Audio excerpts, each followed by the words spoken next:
Good morning, everyone, and welcome to Mental Health and Us, presented by 100 ABC Women and TD Canada.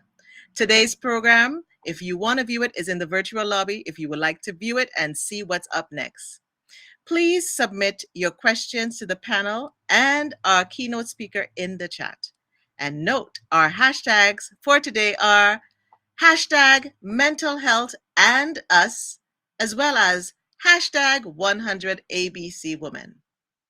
Now, please welcome to the 100 ABC Women stage to do the land acknowledgement, the Honorable Dr. Jean Augustine, a Grenadian-born educationalist, social advocate, and politician. She was the first Black Canadian woman to serve as Federal Minister of the Crown and Member of Parliament. From 1993 to 2006, the Honorable Jean Augustine was a Liberal member of the House of Commons of Canada, representing the District of Etobicoke, Lakeshore in Toronto, Ontario. She served as the Minister of State for Multiculturalism and the Status of Women in the Cabinet of Canada from 2002 to 2004, and was the Parliamentary Secretary to Prime Minister Jean Chrétien from 1994 to 1996. Before her election, she had been a school principal. From 2007 to 2015, she served as the first Fairness Commissioner of Ontario. Following her retirement, she has served as the patron of several nonprofit organizations across Canada and is one of the founders and authors of 100 Accomplished Black Canadian Women. Let's give a warm virtual welcome, ladies and gentlemen, to the Honorable Dr. Jean Augustine. Afrocentric land acknowledgement. As people of African descent, we offer this land acknowledgement in solidarity with the Indigenous peoples of Turtle Island in the efforts and deliberate intentions towards decolonization. We acknowledge the land of Turtle Island that was never meant to be owned. We recognize that most of the land that was entrusted to the Indigenous peoples was in some cases shared by choice, but all too often taken by force. We recognize the historical colonialism and the ongoing colonialism that has led to the present day situation where land acknowledgement are offered in place of land. As people of African descent, many of us have come here by choice, while many are here as a result of historical force. We acknowledge the complexities where we were promised land that was never given by those whose it was never to give. As people of African descent, we acknowledge the land of Turtle Island that sustains us. We express deep gratitude to its Indigenous peoples, and we pledge to honor our dignity and divinity that ultimately connects us all. And this was written by our sister, Kay Johnson. What an impactful land acknowledgement, Dr. Augustine. Thank you so much.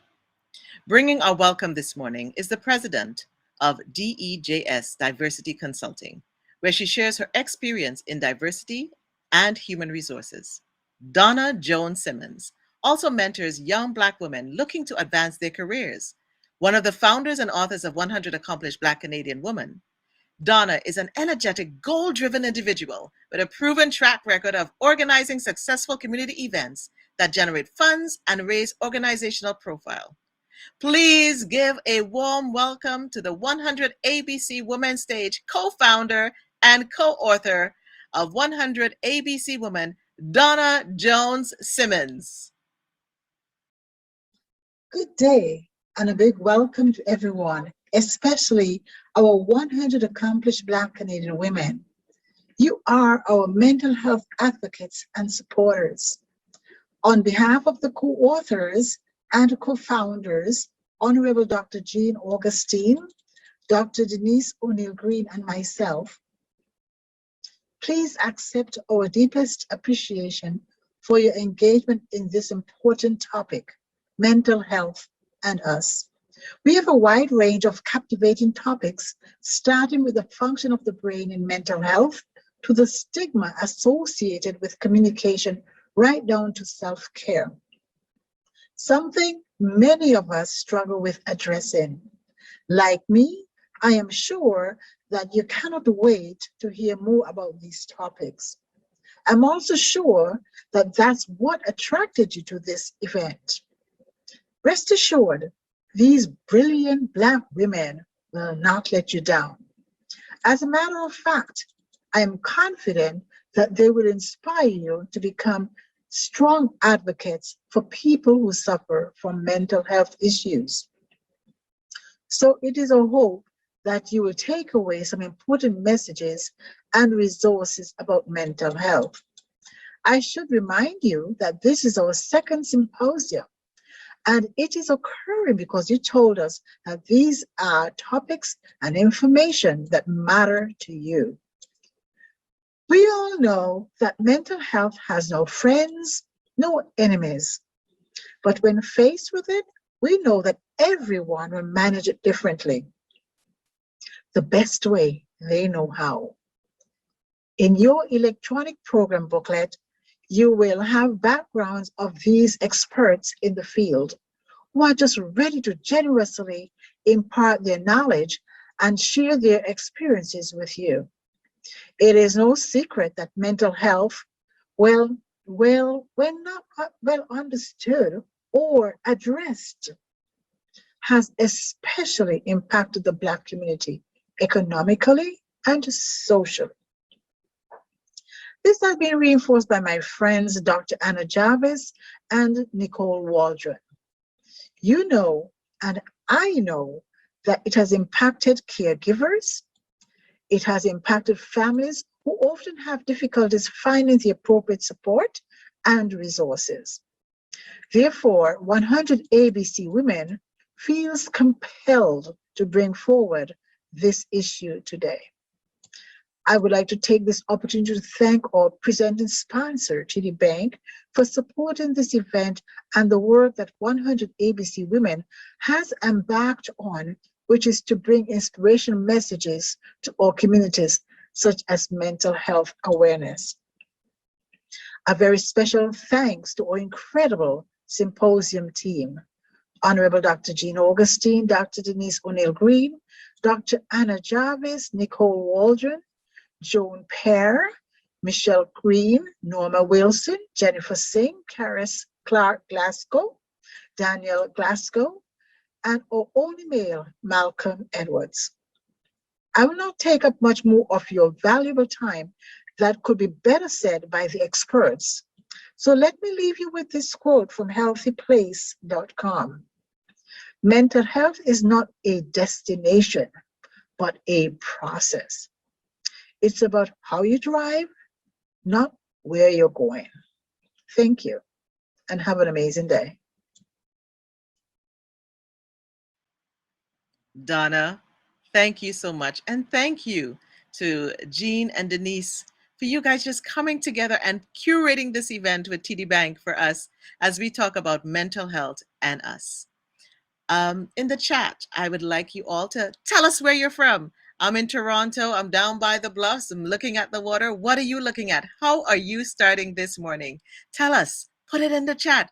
This is how we can interact now. Even though I can see you, I know you can see me, but I can interact with you in the chat. So we're going to do things virtually, but we're still going to come together and connect. A few reminders: if you missed the top of the show, if you want to ask a question, please put it in the chat, because, this is how we learn. And information on all our speakers are in our online program, and you can find that at www.100abcwomen.ca. There is a link in the chat as well. I know Donna has put it in there. Now, today we are speaking on a serious topic, but it also can be a sensitive topic for some. And there could be possible triggers. So I say to you, if you need to take a time out, do so. But sit back, relax, We're going to have some biological breaks where we can breathe and, just get rejuvenated and recalibrated. And as we start this morning, I encourage you, if you haven't done it yet, take a few cleansing breaths. Get centered. We hope that you will glean from all our speakers, and we will be taking care of our mental health and wellness better as we finish today. That, I know, is one of my goals. So, okay, let's kick the show off. Let's get the show on the road. Our keynote address will be brought to us today by Dr. Chrissy Doyle Thomas. She is a medical neuroscientist and professor. Dr. Doyle Thomas is an expert in medical conditions that affect the brain and mental health. She has received several prestigious fellowships, including fellowships from the Canadian Institute for Health Research and the Networks of Centers of Excellence of Canada. Dr. Chrissy is passionate about helping people maximize their potential as it relates to understanding how the brain works. She is committed to translating scientific research into meaningful information that can help our communities live healthy, mindful lives. Okay, now show Dr. Chrissy your love that you are awake and give her a warm virtual welcome in the chat. Dr. Chrissy, welcome to Mental Health and Us. I can't wait to hear what you have to share with us this morning. Good morning. Good morning, Nicole. And thank you so very much to the organizers for having me here today. I am thrilled to be here to chat with you. And I hope by the end of my talk this morning, I would have convinced you and the audience that brain health is mental health and we can live a healthy life when we pay attention to the health of our brain. So thank you so much for having me here today. Okay, well, I'm going to get out of here so you can get in there. Okay, thank you. All right, so let's start from the top. And you know what? I love talking about the brain. As Nicole said so graciously in her introduction, I am a medical neuroscientist, and my passion is helping individuals live whole lives by just understanding the biology of the brain and how the brain impacts health. So let's just get right in there and get started. Slide, please. Okay, so let's start with some stats from Stats Canada. Now, these stats were published last year in 2020, and the government reported that in any given year, 1 in 5 people in Canada will personally experience a mental illness. And we could interpret this like, wow, that's a lot of people, right? But it also means that 4 in 5 people in Canada have relatively good mental health. But do we really know what good mental health means and how we can maintain a good mental health? So I propose to you that in order to understand what mental health is, we have to understand what brain health is, because our mind is how our brain sees the world. And it's really our brain that creates our reality. Slide, please. So today, our objective is to first understand how brain health is mental health. Next, learn how to maintain good mental health by caring for our brain. And lastly, understand how healing is obtained when a mental illness occurs. Slide, please. So the question might be, what is mental health? And as all of you know, by now there's quite a stigma around the term mental health. And I think personally, it's because the world mostly pays attention when there's a mental illness. And this might be because illnesses affect more than just the person who has it. It also affects the person's family and friends, co-workers, potentially strangers in their vicinity if they're particularly in crisis, right? And only recently has society began to pay more attention to mental health as a way to prevent against mental illness, because mental illness is on the rise. We're dealing with quite a lot of things within our society today that really has us a bit shook, right? Now, the same way physical health is the health of the body, and we work to maintain our physical health through potentially eating well and exercising and getting annual checkups, mental health is the health of our brain. And because the brain is part of the body, our brain benefits from things like healthy eating and exercise, etc. But there are also very specific things we have to do that targets the health of the brain beyond just these healthy lifestyles, healthy life choices. And one of those things is managing our thoughts. Slide, please. So I love this quote here that's on the slide. It says that biology gives us a brain, but life turns it into a mind. And it's a great quote from Dr. McKay, who's an Australian neuroscientist. And really, our brain that we are born with is almost like a blank canvas. It is our life experiences that physically shapes our brain. For example, if I was born blind, my visual cortex, which is the part of the brain that encodes vision, will look very, very different from yours because you've had sight all your life. So our experiences dictates how our brain cells connect, how our brain chemicals work, and how they influence what we do. So in fact, we are born with more brain cells than we die with. And it's our life experiences that dictates which connections remain and which connections are removed when we become experts in various areas or in various behaviors. So it's important that we pay attention to what we expose our brain to, right? And we have to make sure that whatever we are allowing to come into our senses is what we want to remain. What thoughts and behaviors we choose to repeat, those will be hardwired into our brain.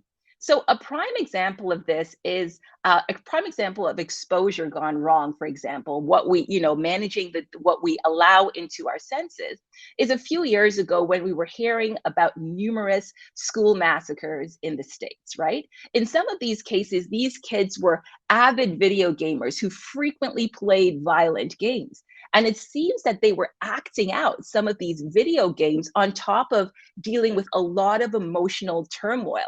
Their repeated exposure to these games changed their brain's perception of what is acceptable behavior. So that's an example of how behavior and thoughts are actually brain cells communicated in very specific patterns. And if we're not mindful of what we're feeding our brain, we can program our brain poorly. So once that pattern is repeatedly stimulated, whether it's a thought or whether it's a behavior or a way of interpreting a situation, it becomes hardwired. Our brain sees it as how we want it to be. And it becomes difficult to change over time. And that's why it takes so much effort to change a behavior that we've always done. Think about what therapy tries to do. Sometimes therapy can be quite difficult and lengthy because of this very fact. Therapy is physically trying to rewire the way our brain cells have been trained to connect. Okay, let's go to the next slide, please. So now to this point, I've been talking to hear about conscious behavior and thoughts. But our brain also encodes experiences we unconsciously perceive. And these also influence the way our brain cells connect. So think with me for a second about things that you have was spoken to you as a child from your parents or a teacher, a friend, or a sibling, right? Those words may have subconsciously shaped your opinion of yourself or your beliefs about who you are.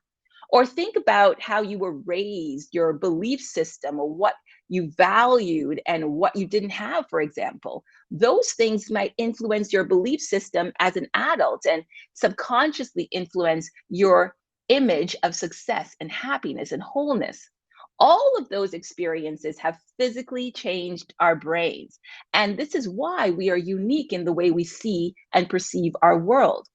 No two people would leave with the same impression of a situation because our life experiences are different. And consequently, our brain cells have connected in very different way and filter how we see the world. Slide.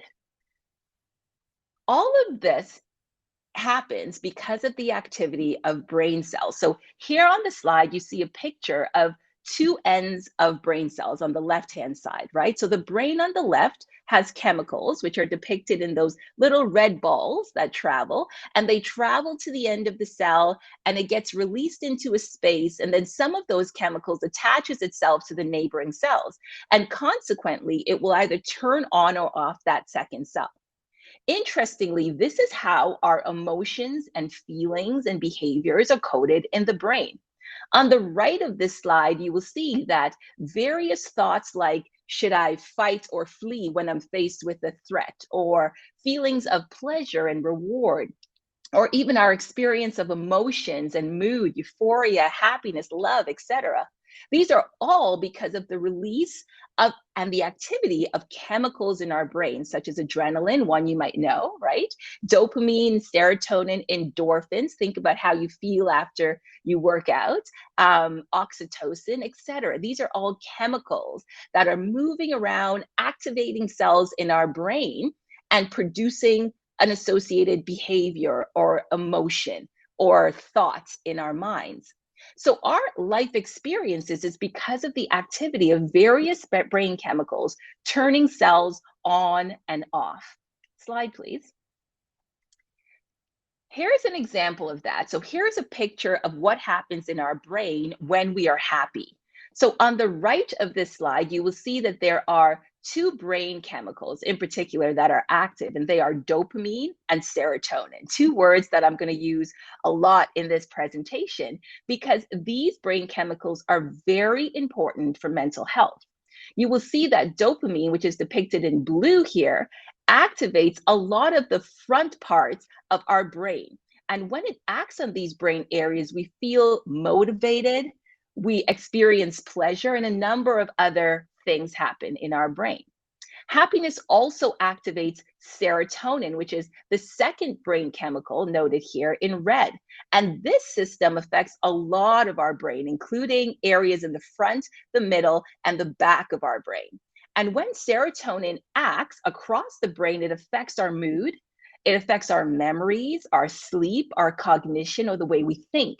So these two chemicals are very important to mental health. And we're going to come back to what happens when they start to change their behavior. Okay, slide, please. Now, let's look at what happens when the brain is clinically sad or depressed. Typical brain activity is depicted on the right of this slide in the first column of blue and red cells. And we see that a number of chemicals are released from the blue and red cells and attach themselves quite nicely to the neighboring cells. Those are the triangles and circles that you see kind of floating across space and attaching to those grooves in the second cells. Now, if you look at the cells in the middle column, which depicts depression, you see that a lot less chemicals are being released and they are not really attaching to those neighboring cells as well as they should. And this in turn affects the ability of neighboring cells to turn on and off, and therefore affects our perception of mood. The last column shows how treatment, which in this case is medication, works to return chemical activity to typical patterns. And there's a lot of different ways that medication, which in itself is a chemical, works to influence these naturally occurring chemical processes in the brain. So the brain scan on the bottom, let's just take a look at that. And this indeed shows that in depression, there's less brain activity across the brain compared to someone without depression. So the one on the left, the picture on the left that has less lights, that is a depiction of someone's brain who is depressed. And the one on the right is someone without depression. So this is to say that the brain in mental illness is different, and that the brain from the brain of a healthy individual. So individuals with a mental illness are not pretending or putting on, or they can just kind of, snap themselves out of how they feel. Their brains are indeed in a very different state, and we need medical intervention to support their care and support their return to normal. Okay, so now I hope I've convinced you through some of these slides that our mind is really our brain, and it's shaped by our life's experiences. So we have to find some way of supporting our mental health by caring for our brain. Slide, please. Next slide.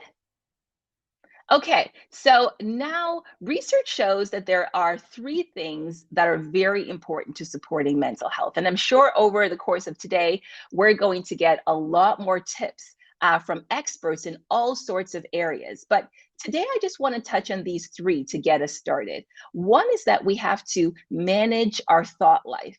The second one is that we need to adopt a healthy lifestyle. And the third is we should get out in nature. And all of these things affect brain chemistry and help us to maintain a good mental health. So let's look at all of them in turn. Slide, please.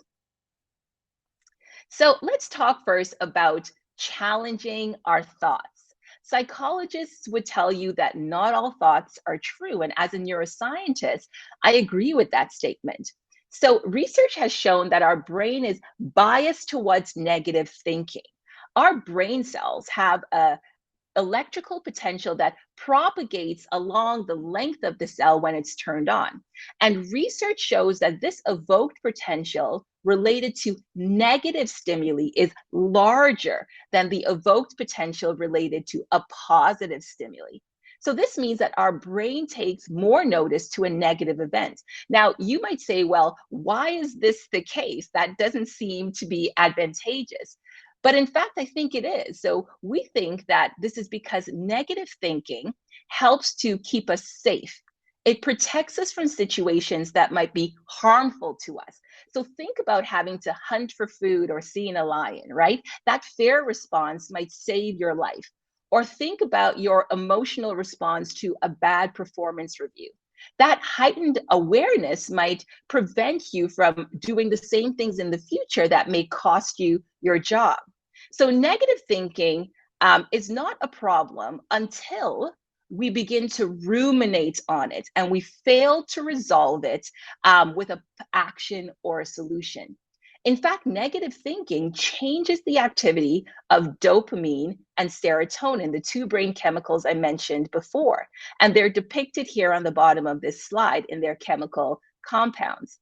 So we have to quickly resolve negative thoughts or challenge the truth of them or find a solution to keep these chemicals in a healthy balance to maintain a good mental health. And there's several ways to challenge our thoughts. And the psychologists in the audience or speaking across the course of today would be give you a lot of helpful advice on exactly how to do that.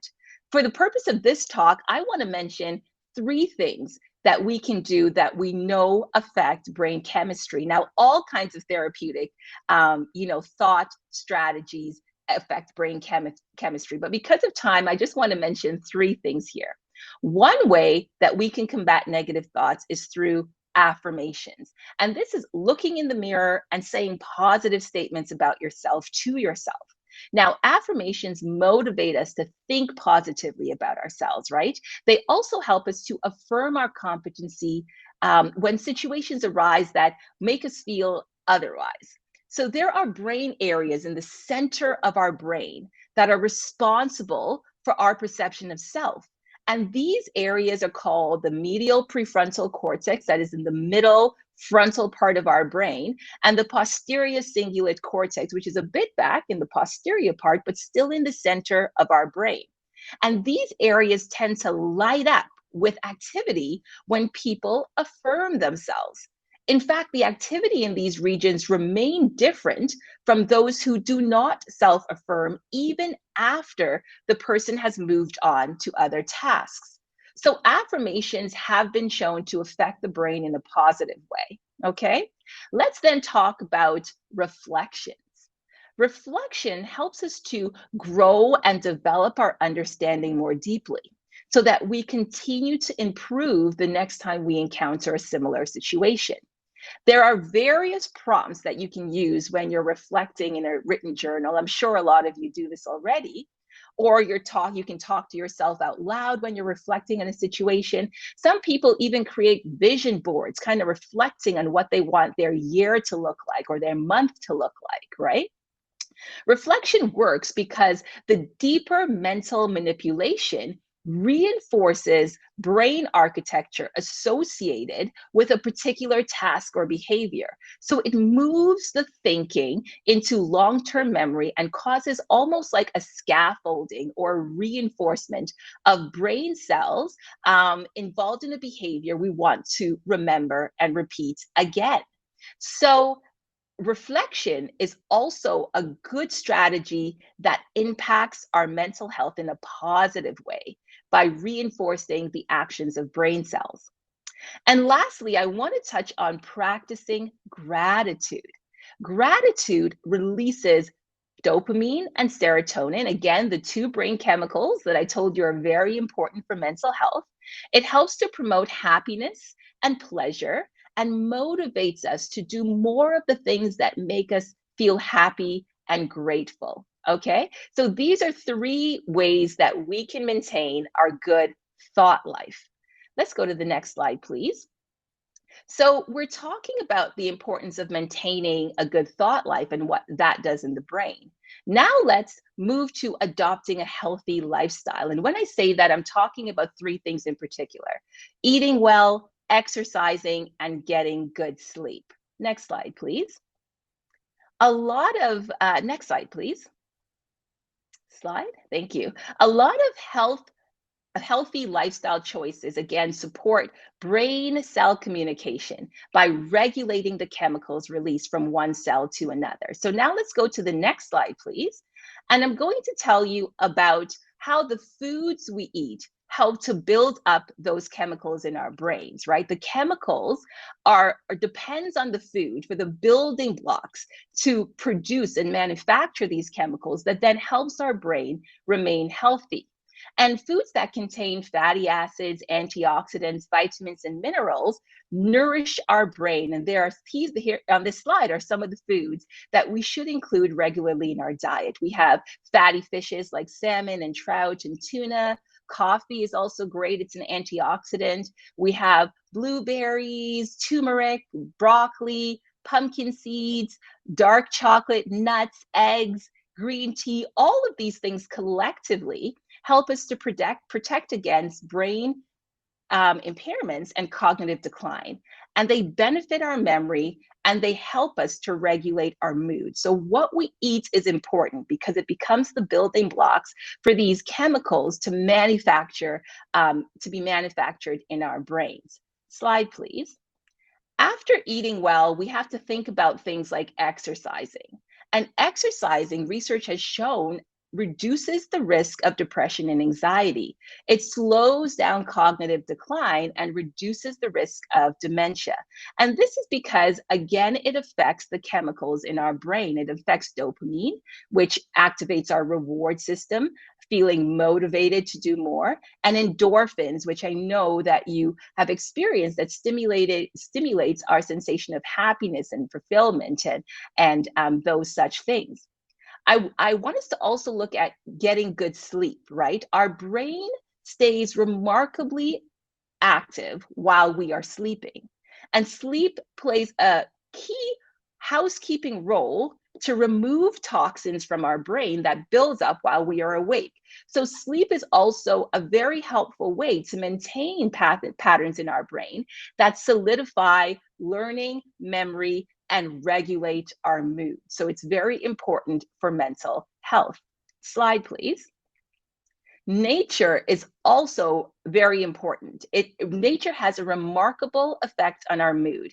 And science has shown that nature reduces feelings of stress and anger and allows us to take more time to relax and feel just grounded. Nature is our mood booster. It increases serotonin, that happy chemical I mentioned before, and reduces depression. It enhances our sleep by producing melatonin, which is also a chemical on the screen. It produces vitamin D, which we know reduces inflammation and promotes cell growth and strengthens bones and teeth. And it also lowers our blood pressure. So nature, the impact of nature and what it does to our body and our brain is very important to maintaining mental health. Slide, please. So you might think that's a lot of stuff. Like, how do we know that we're doing it right? And I would appeal to you that if you feel balanced, whole, in control, and centered, you're doing it right. But the question remains, what happens when things go wrong, right? And here's where I want to talk for just a few minutes on mental illness. Slide, please. Slide. Okay, so like heart disease, high blood pressure, and cancer, sometimes our genetics make us susceptible to certain illnesses. And that goes for the brain as well. Sometimes mental illnesses run in our families. And unfortunately, given the right combination of genetics and life pressures, that might be enough to change our brain chemistry and bring about a mental illness. Other times, life pressures are enough to bring about mental illnesses through changing our brain chemistry. Now, in fact, prolonged stress releases neurotoxins in the brain that wears and tears on certain brain areas and leads to shrinkage in brain structures that help us to think, remember, and process memories.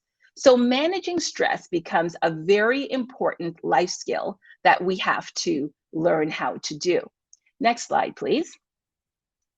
So remember that mental illness is linked to changes in brain chemistry, and therefore, to bring about healing, there needs to be a chemical solution and a retraining of brain cells to promote new brain connections. And treatment options are, of course, medication and therapy. And research has shown that different people respond differently to these treatment options, either in isolation or a combination of them. But everyone's experience will be different, much like their brains are different. Slide, please. The brain can change with the right support and treatment. And the point of treatment is to figure out how to enhance resilience and boost coping mechanisms so that the individuals can adapt to their situations. Now, medication can help treat conditions that are the result of chemical changes, like depression and anxiety and schizophrenia, to name a few.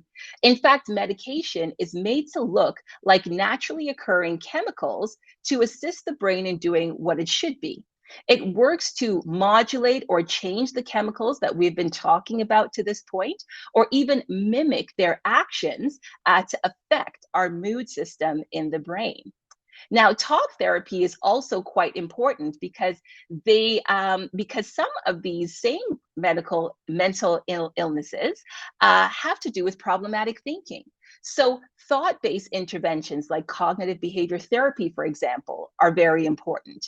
And talk therapy helps to change that architecture in the brain that I talked about, right? You can imagine how much work goes into breaking apart problem thinking and reconnecting the cells in new and healthy ways. So, time and patience is very important. Slide, please. So, in summary, our mind is our brain shaped by life experiences, and our brain's currency is chemicals. So, when we talk about thoughts and behaviors and emotions, we are talking about the activity of chemicals in the brain and how brain cells work together to produce a behavior. Our brain, like our body, benefits from healthy living, which is eating well and exercising and sleeping well.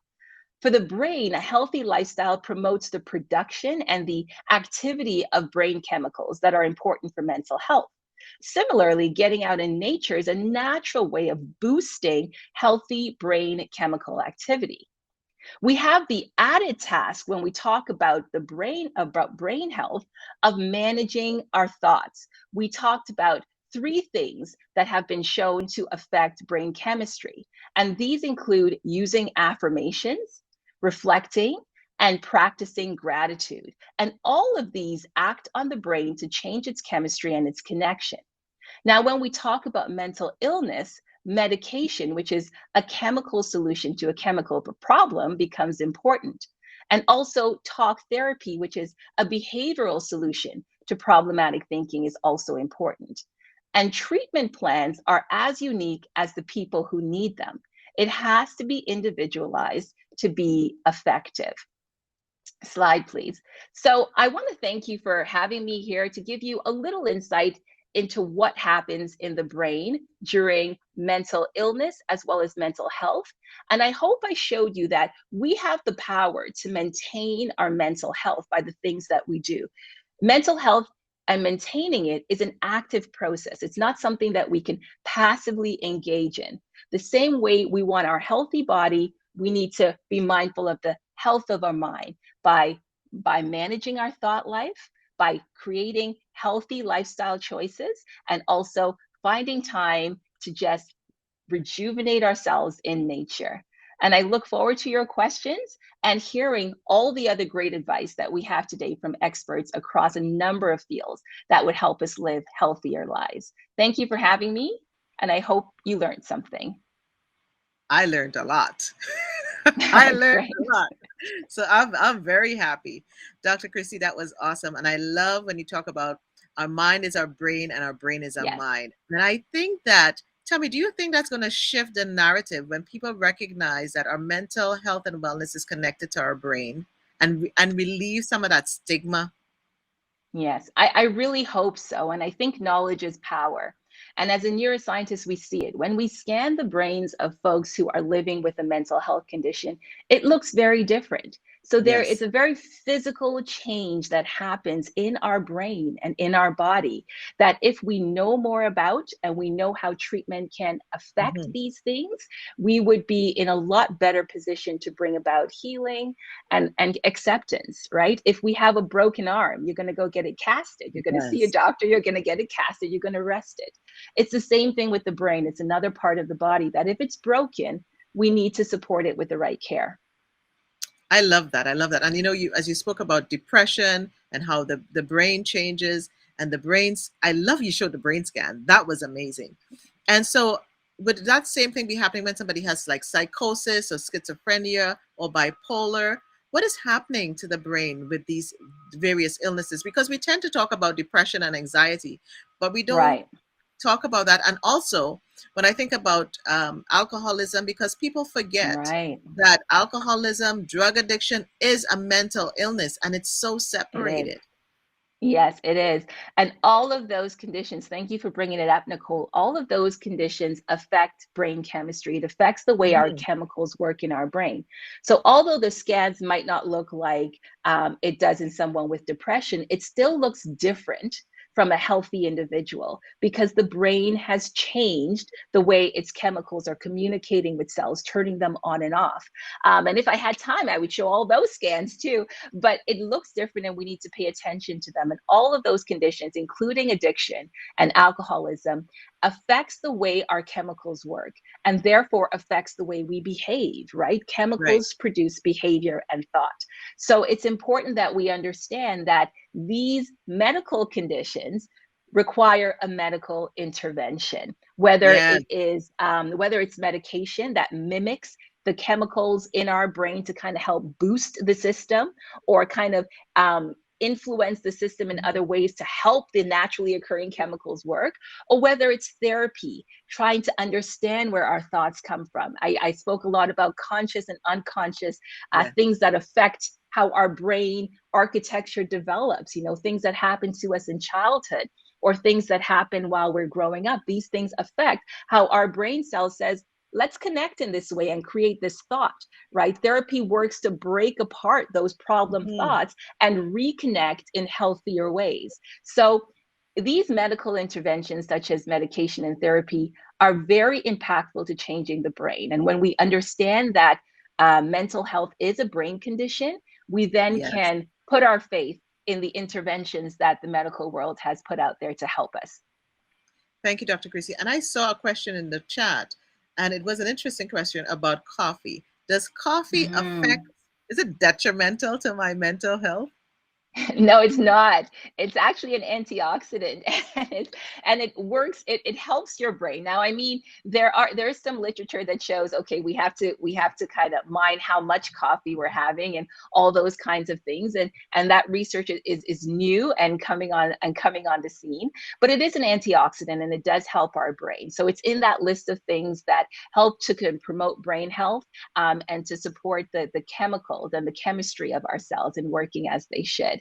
Just don't have too much. But yes, That's not. the addiction thing comes about. Well, now I'm using keto coffee, so hey, I'll talk to you about that There you later. go. There you go. Christina has a question. Can you please provide some pointers to make time to maintain and prioritize our mental health? And I think you gave some. I remember you talking about the Yeah. affirmations and Yeah. visualization and reflection. But people do affirmation. What is a key tip when doing an Hmm. affirmation? Because, just doing an affirmation once, we think, oh, but what is a key tip in affirmations? Because you Yeah. always talk Yeah. about that on your 1 minute with Dr. Chrissy. I love affirmations. I absolutely love them because there's so much negativity coming to us in the world. Yeah. Some of it comes from ourselves, right? I talked about how the brain is biased to being negative at times, right? We have to find that time to connect to our positive self and connect to Mhm. the fact that we are our own cheerleader. Now, I can say to myself, sitting on the table, on the kitchen table, you know what, Chrissy, you're fine. You can do this, and that could be effective. But when I look at myself in the mirror and I make eye contact with myself Mhm. and I say affirming words, oh, I have a poster on my mirror and I read that, it's something different because more of my senses are being engaged. It's not only my voice. Now I'm hearing myself and I'm seeing myself. So my brain is getting information from a number of different modalities and it's creating more of a lasting impact, right? The more senses we use to input information to our brain, it's the more systems we're going to wake up. So for me personally, in terms of affirmation, it's important that you look at yourself. It's important that you Mhm. speak those words so you hear it. And it's important that you spend time to listen to what it is and think about what that means when you're saying those affirming words to yourself. And I mentioned this week on my social media page, I tell my boys that before they leave for school every morning. And I make sure they're looking in my eyes because Right. kids sometimes look all over the place. And I look them dead in their eyes and I affirm them because I want them when they go out to school and they're having a hard day and they need a bit more confidence to remember what mommy said. And the fact that I engage their ears and their eyes Mm. means that it's going to register a little bit more in their brains.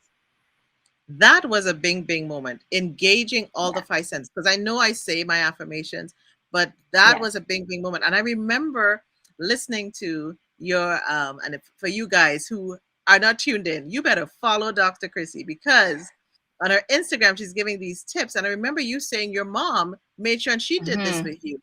And now you continue and you're doing the same thing with your children. But the fact Yeah. that now that I'm not just supposed to say it, I'm supposed to see it and visualize it. Yeah. It's Yeah. transformative for me when you say that. And okay, I think I see another question in the chat here.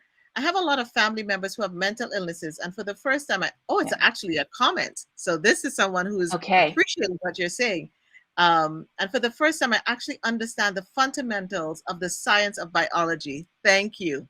Excellent. I appreciate that comment. And I think that's what this is all about. I hope today brings a lot more of that insight to everyone. And I appreciate the fact that you got that from this talk because that's why I speak, right? I speak so that Yes. we can bring knowledge and understanding so that we can live better lives and we can understand a little bit more about our experiences as well as those experiences of the ones that we love. So thank you so much for that. And I'm getting thank yous from some of the medical community. And Joan I says appreciate that. she's asking Hmm. you, I produce more than normal serotonin. Okay. Is there an advantage to that? Well, it's interesting because serotonin is one of those brain chemicals that need to be kept in a particular range, right? Too much is not good, too little is not good. You just need to keep it in that healthy range. So, I mean, I think personally, and as I said, everybody's brain is quite unique. So, you just have to be in touch with how you feel and know when you need to adjust, right? But everyone is different. Serotonin levels in people are a large range and it's just a matter of keeping it in a healthy range. And you're going to know if it's in a healthy range by your mood. Again, Ah, chemicals affect how we feel, how we behave. So you're going to know if it's in check by your mood. And then you can adjust whether you're feeling sad or whether you're feeling overly happy, those kinds of things appropriately to kind of bring balance back to your life. So it's a conversation between your brain and your behavior, what's happening. So our mental health is our health. Our brain is connected to our mind. Our mind is our mind. Our brain is our mind. Our mind is our brain. It affects our Yes. physical health. And it's so interesting that if we don't take care of our mental health, we can't really take care of our physical health. So that is so powerful. 100%. Dr. Chrissy, you are supercalifragilisticexpialidocious. You know that I appreciate your wealth of experience. I learn from you every day. And if you can just tell our folks listening, tuning in on, how they can follow you on your Instagram and learn more Right. about what you're doing and your website. Tell us. Okay, thank you so much, Nicole. Thank you for having me, and it's always a pleasure chatting with you. I love chatting with you. So you can find me. My website is Dr. Chrissy. You spell out the entire word, so DoctorKrissy.com, and that will also take you to my Instagram. So my Instagram is Everyday Neuroscience. And you'll find me there, and we have these conversations every day, or at least 4 times a week, not every day, 4 times a week, because I need self-care as well. But I do invite you for us to kind of meet there, connect, and continue to have a conversation of how we can live wholesome lives and really manage our mental health. Well, Dr. Chrissy, I am so honored that you gave us this keynote, connecting the dots, and and hopefully some people can eliminate some of the stigma.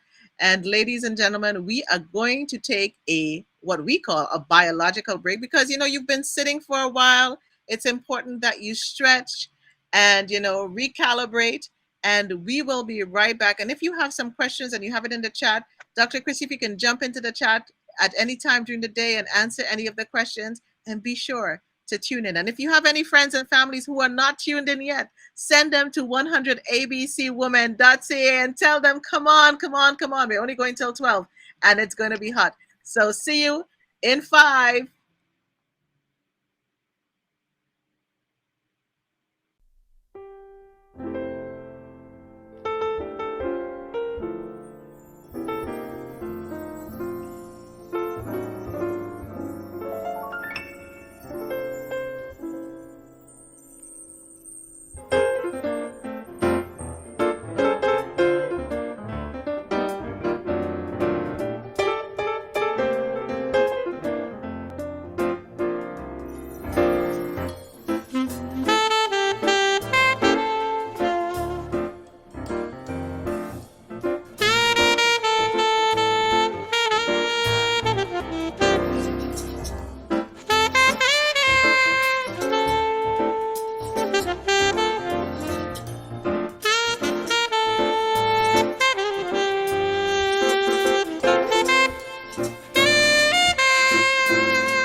Welcome back, everyone. I was kind of like grooving to the songs of Calabash in the background there. They're like, Nicole, you got to come on stage. I tell you, I'm taking care of my mental health and wellness as I'm doing this. I am dancing.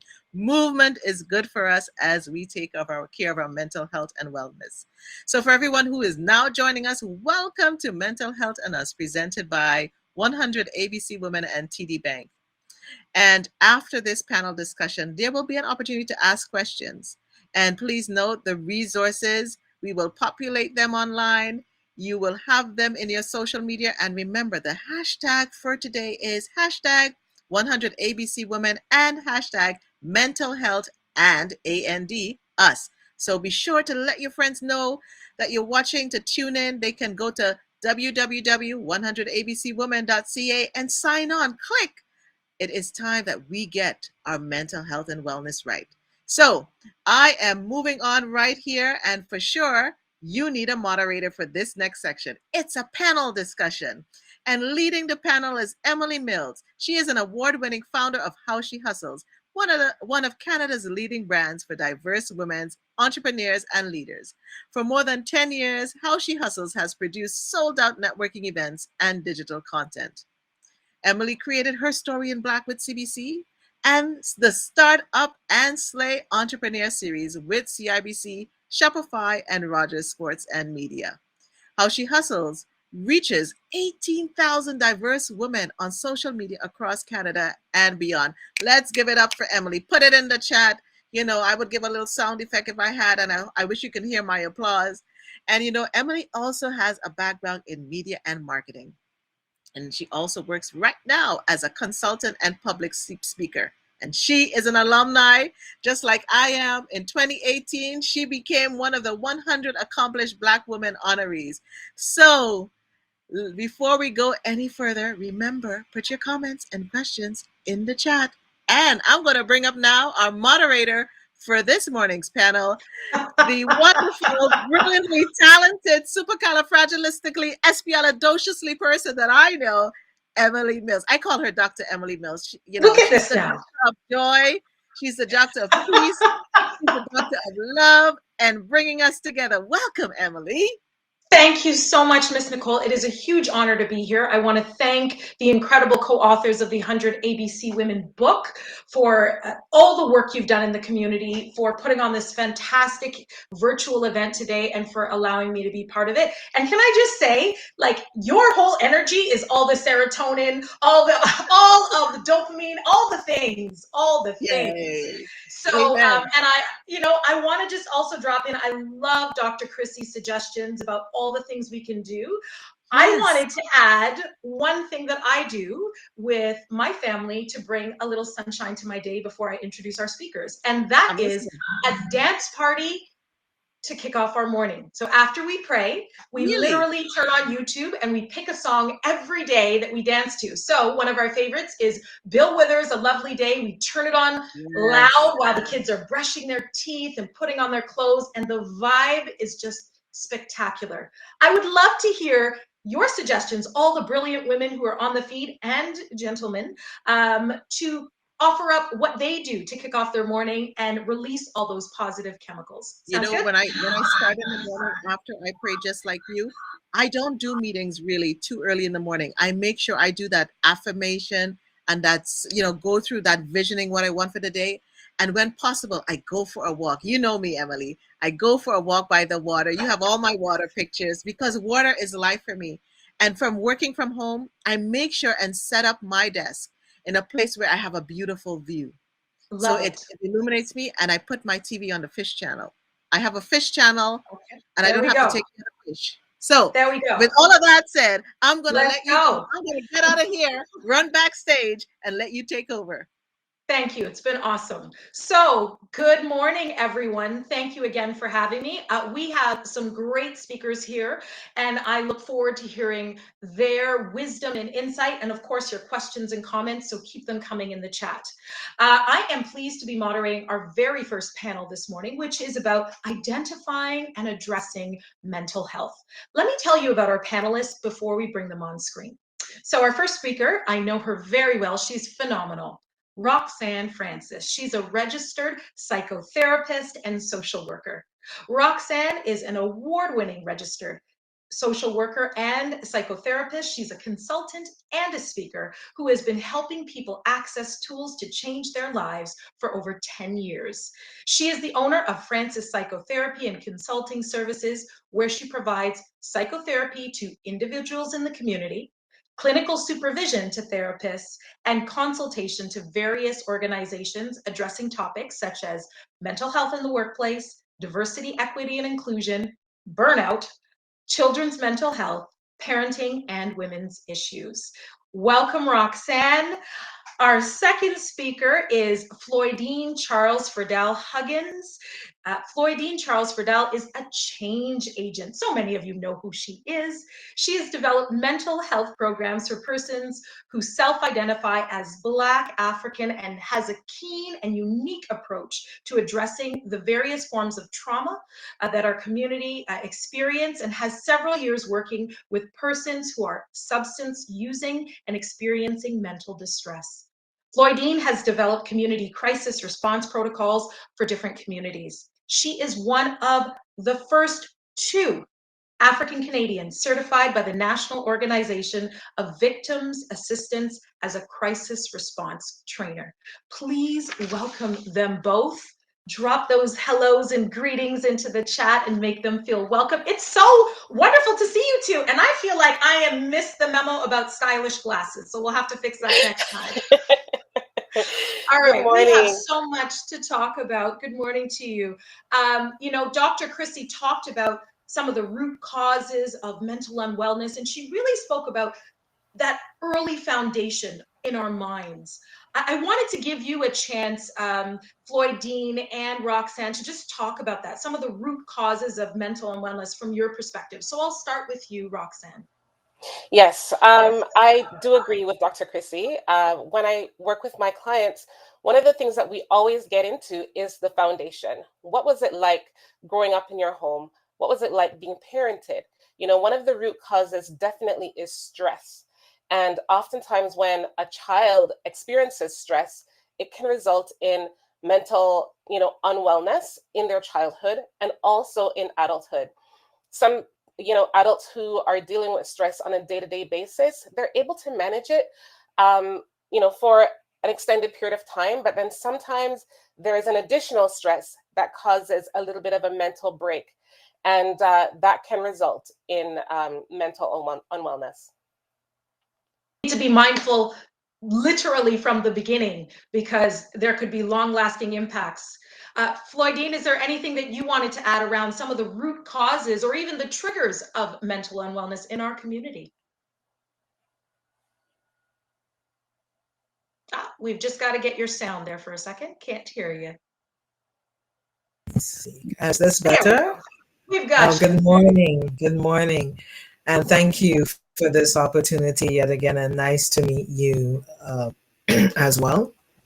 I think one of the things that's really important that we often don't talk about is the intergenerational and historical trauma that impacts on our mental health status, and even as early as in the womb, and what that means in terms of what a person's life and their experiences may shape out to be, that we don't often discuss.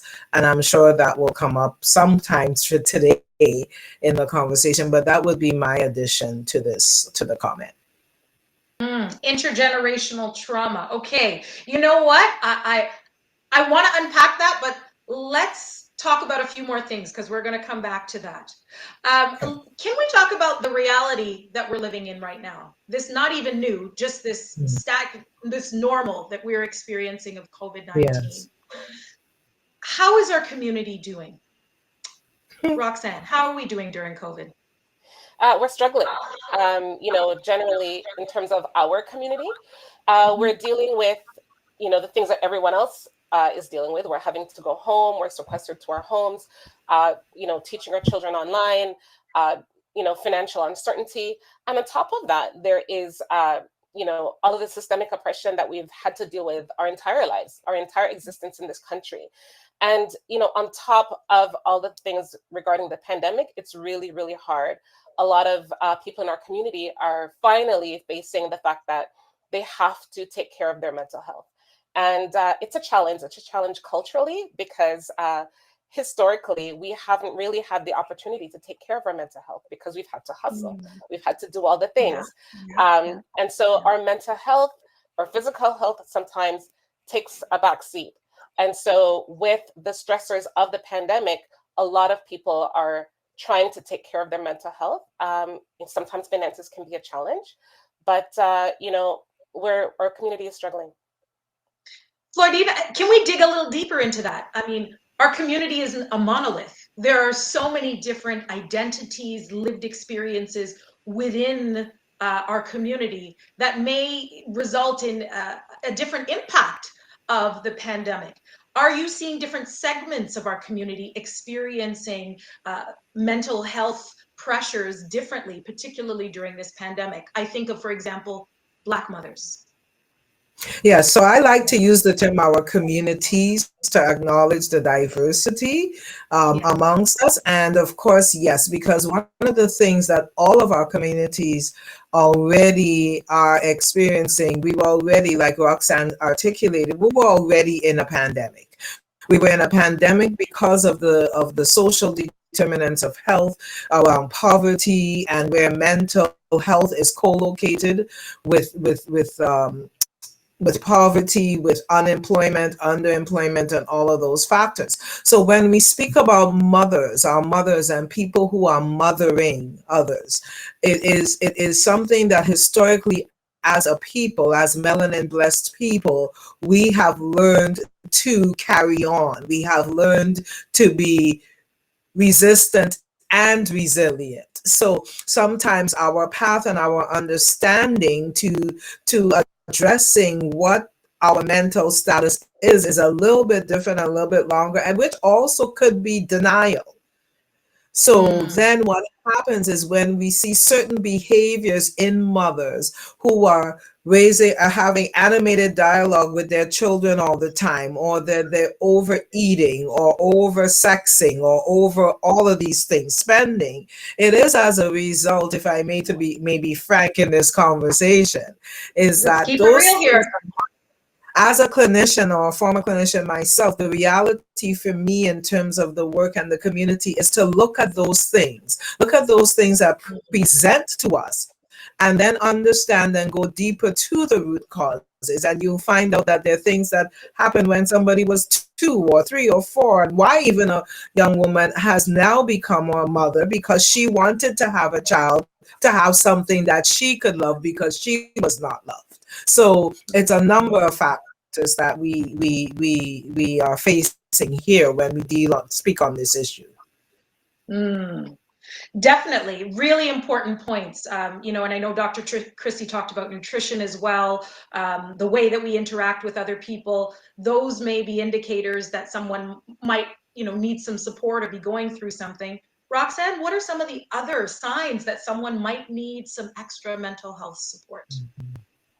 I think we need to take a look at your overall presentation, right? If you are someone who usually sort of keeps it together and suddenly you are crying all the time, or you're eating all the time, or your diet has changed significantly, your sleeping patterns have changed significantly. And I'm not just talking about feeling nervous and not being able to get a good night's sleep. I'm talking about sleeping all the time, 16, 18 hours a day, or not being able to sleep at all. Or before you weren't really playing video games that much, and now you're on your device all the time. These are things to keep in mind. We always look at things like level of daily functioning, not just about whether or not you're functioning at work or whether or not you're functioning at home, but across the bandwidth of your whole life. How are you with the family? How are you by yourself? How are you at work? How are you outside with your friends? If all of that is impacted and you're having difficulty functioning, then that's really something that we need to look at. Sometimes people withdraw. Sometimes people become, almost manic, where they feel like they are invincible and they can stay up all the time and do all the things. If that's a shift from your everyday personality, it's something that we need to look at. So for either of you, for that person who might have had a shift in the behavior, how do you start the conversation with them to say, I think something's changed. Do you need some support? Because it's not an easy conversation necessarily. Floydine, do you want to start? Go ahead. I'll yield to the youth. Oh gosh. Thank you. One of the things that I often say, particularly to family members or leaders in organizations, we have to be mindful of allowing people to feel comfortable. If we start talking to them and saying, how come you're doing this or how come you're not doing that, people will start to get defensive. People will put the wall up and they will not want to have the conversation. What I often say is start talking about your own stuff. Start talking. You don't have to reveal a lot, but start talking about how, I've really been struggling throughout the pandemic and it's been really hard for me to get to sleep. One of the things that I've been doing is having some chamomile tea before I go to bed, or shut off my phone an hour before I go to sleep, or engaging in a walk every day. These are the things that I've been doing. How have you been doing? Right? So sometimes we have to give a little bit in order to have people feel more comfortable to share what's going on with them. And then we can start to say something like, I've had to access therapy, or maybe I had to go see my doctor. I've noticed such and such. Are you okay? How have you been doing? And then if that person discloses, you may even want to say, if you want to, I can come with you to your doctor's appointment, or I can sit with you while we look up who might be a good therapist for you. And give that person connection, give that person community, so they don't have to feel like they're struggling through it alone. I love that. Starting from a place where you're not othering the individual, but really coming from a place of compassion and connection, and just saying, I may not be walking in your footsteps, but let me build a bridge and share a little bit about myself. Right. Floydine, is there anything that you want to add around how to have the conversation? Because you have had many with members of our community, and I'm sure sometimes it's tough, especially given the way that our cultures work sometimes. You just can't say certain things. So how do you get that conversation started around mental health? Sometimes, to be quite honest, the conversation starts before I'm ready, because I don't know if it's my face, if it's my disposition. People just and I'm like, okay. But one of the ways in which I do this, especially in the social media and technology world, although I understand that caps, when you use caps, it insinuates aggression, but I will ask, how are you, and put you in caps. That's my signal that I'm not asking just how are you. It's how are you. Yes. Yes. In one way, and that opens up the door. Or I'll say, if for example, somebody I know who loves to shop like I do, I would notice they're not interested in doing that. Where normally we'd be running for the sale at somewhere, and they're not interested in those things. So that's usually a signal for me that something is not right. I also believe, though, Emily, that there's the other side of conversations when you're in groups, when you are with people, when you have a support group, when you've built a community around you that is able to have a kitchen conversation. Okay. So right? This is not for public consumption. This is a come over here, let's talk. Yes.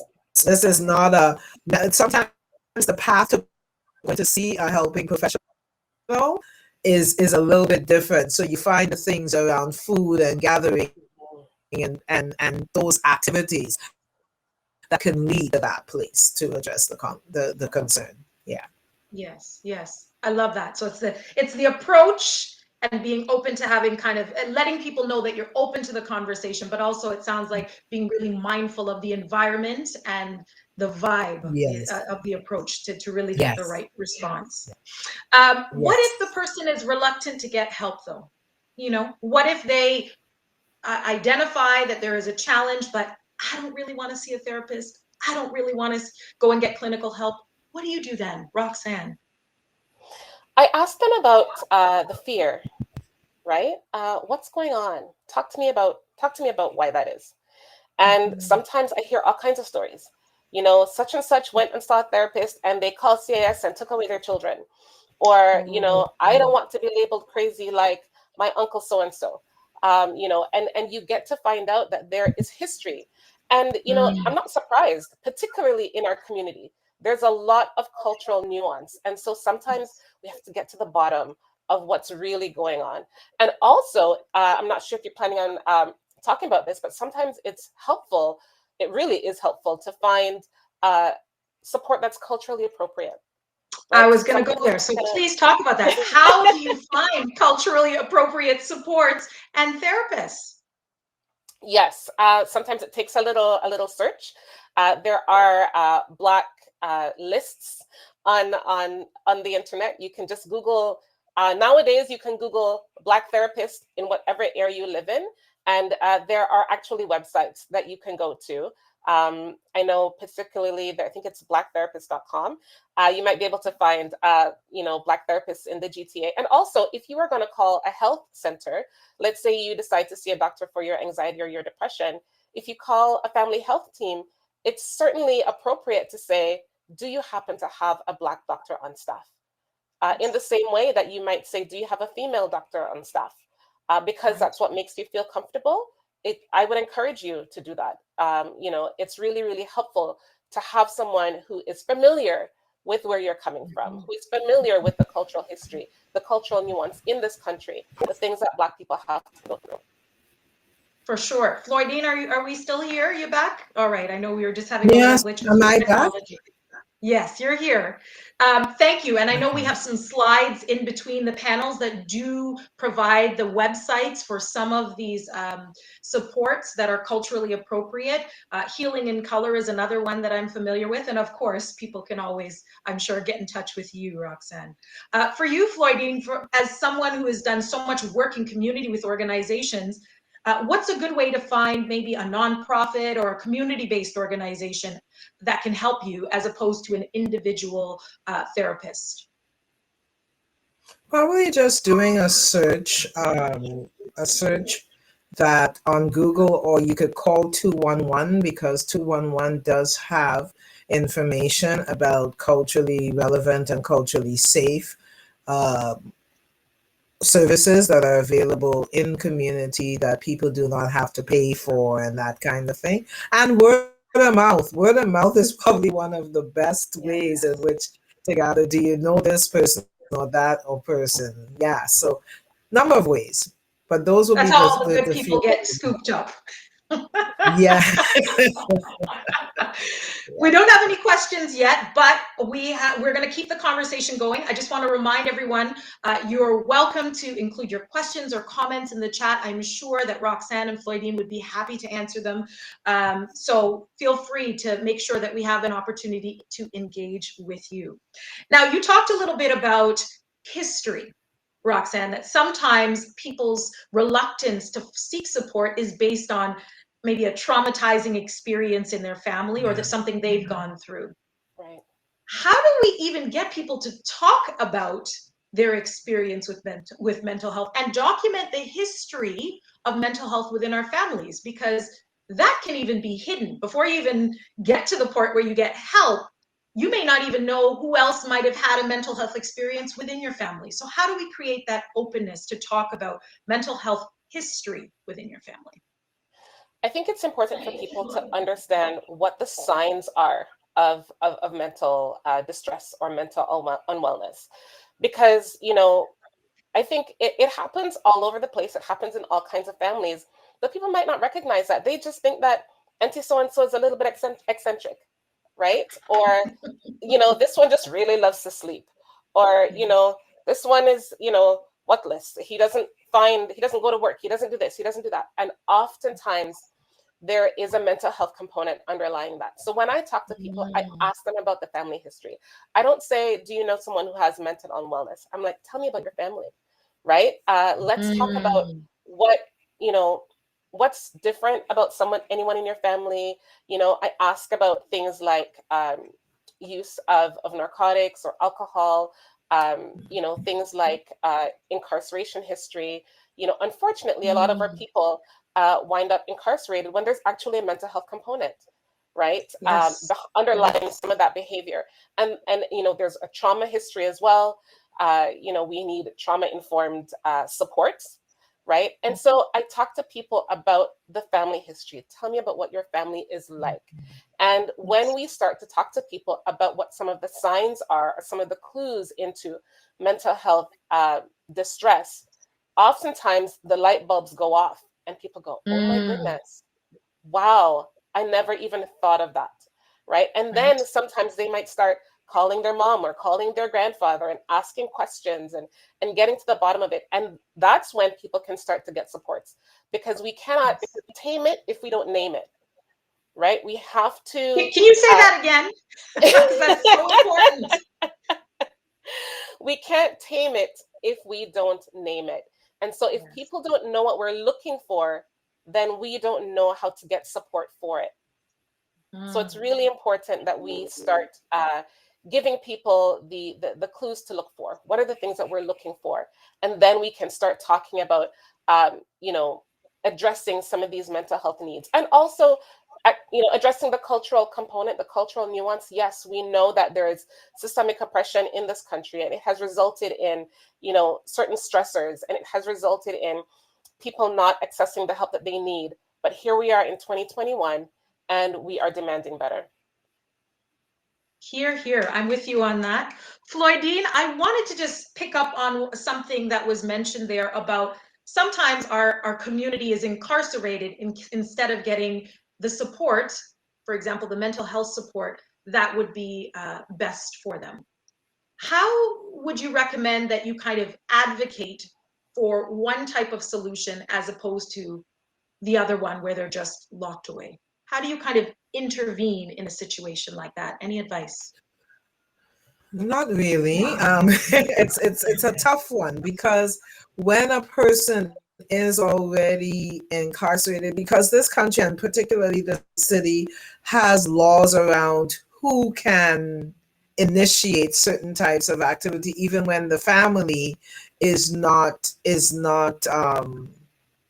reports it. I come from a different orientation in the US, where, so for example, social workers were able to make those kinds of recommendations and so on, but here it's not quite the same.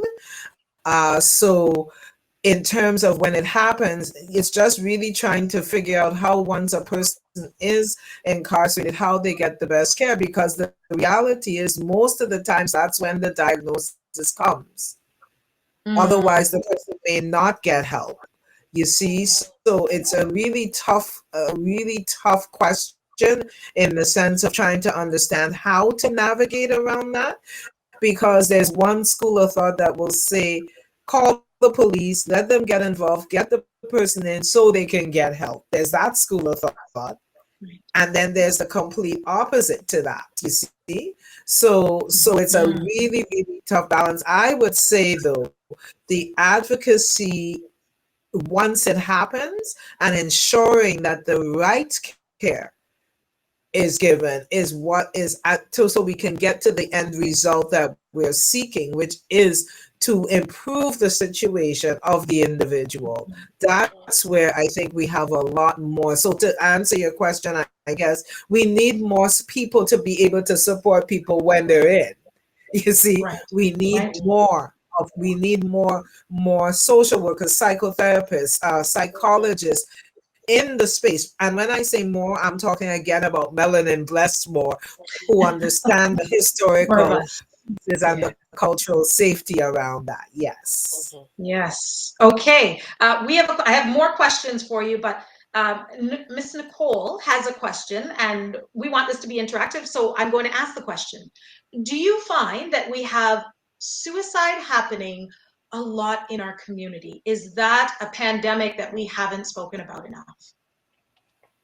I believe so. I definitely believe so. I see Floydine nodding vigorously, so I'm going to let her start on this one.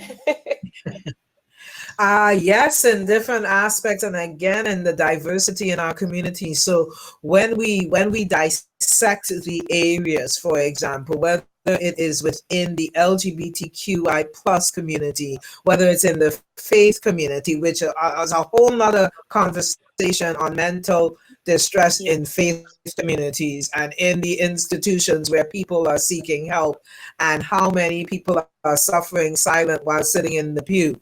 And so that's a whole nother piece around what is happening. So yes, that we're seeing a lot of attempts to complete suicide, and in particular amongst young people. And what is concerning is that there are also pacts that are happening where there are suicide pacts.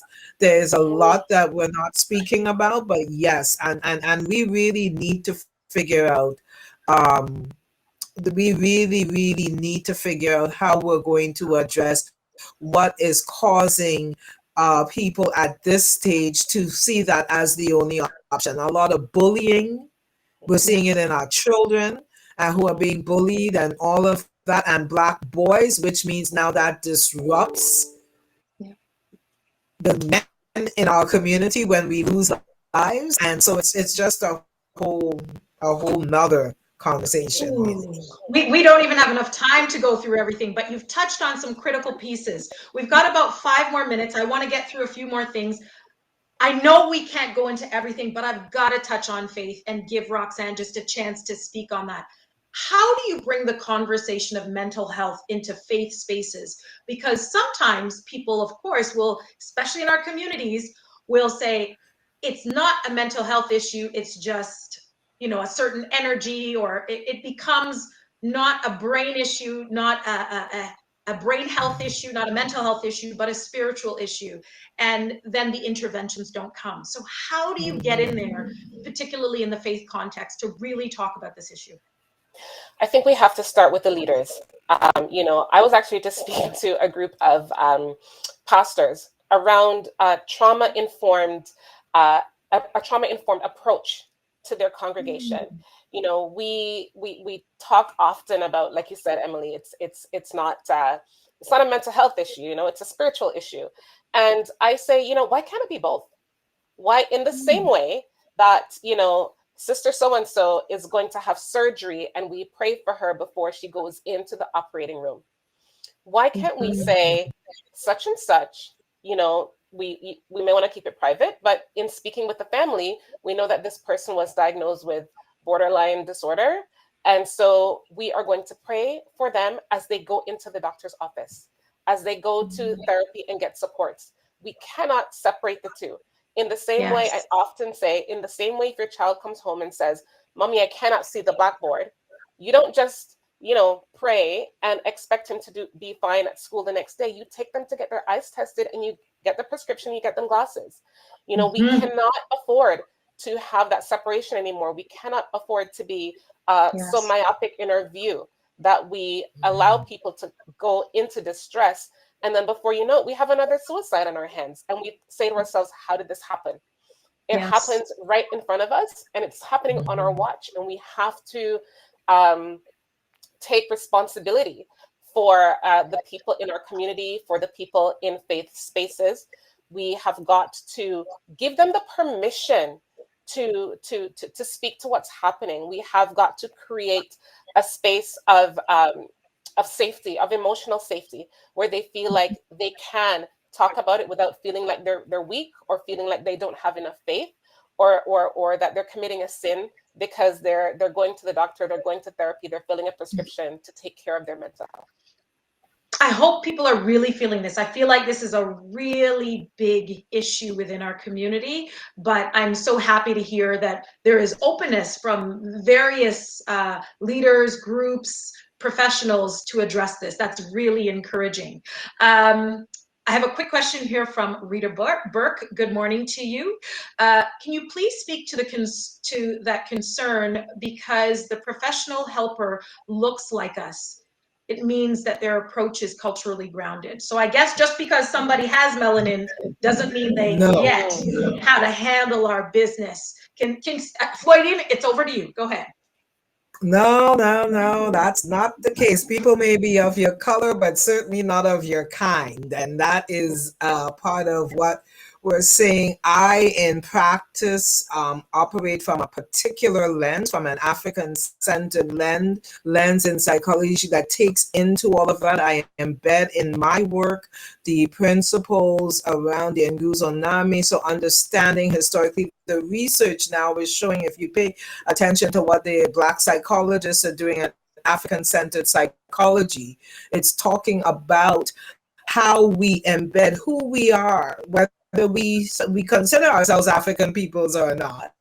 How there are certain things in the way in which we approach work clinically in terms of practicing that really encourages healing, from the trauma, and healing from the pain, and working through these issues. So to answer the question, no, just because you're Black don't mean say you're Black, so and that we so, thank you. Right. You need Miss Floyding's checklist to vet anybody that you're working with. Okay. We are getting so many questions, but I also know we're running tight on time. I hope I can squeeze one more into the team working behind the scenes.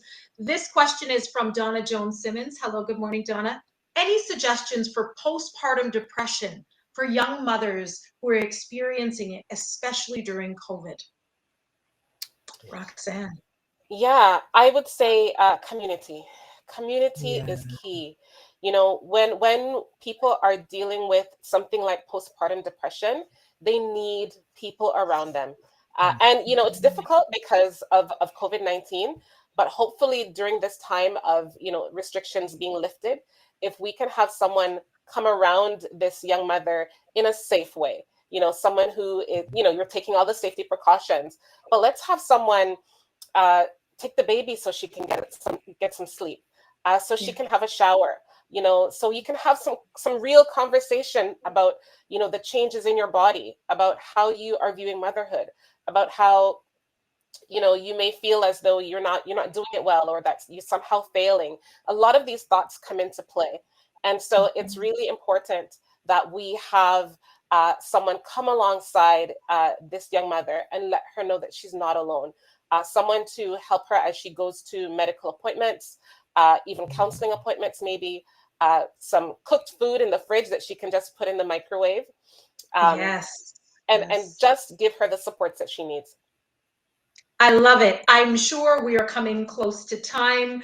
I want to thank you so much. I took tons of notes, and I think what I'm walking away from with this panel is definitely the need to have a dialogue early about our backgrounds and our journeys as people, and understanding that connection to our mental health, really trying to get the supports we need. And as Ms. Floydian says, sometimes you just have to ask, how are you? Capital YOU, and really check in with folks. We are going to talk more about communicating and language and how we talk about this issue, social media, etc., in our next panel. But I want to thank you so much for joining us, Roxanne and Floydine. This was awesome.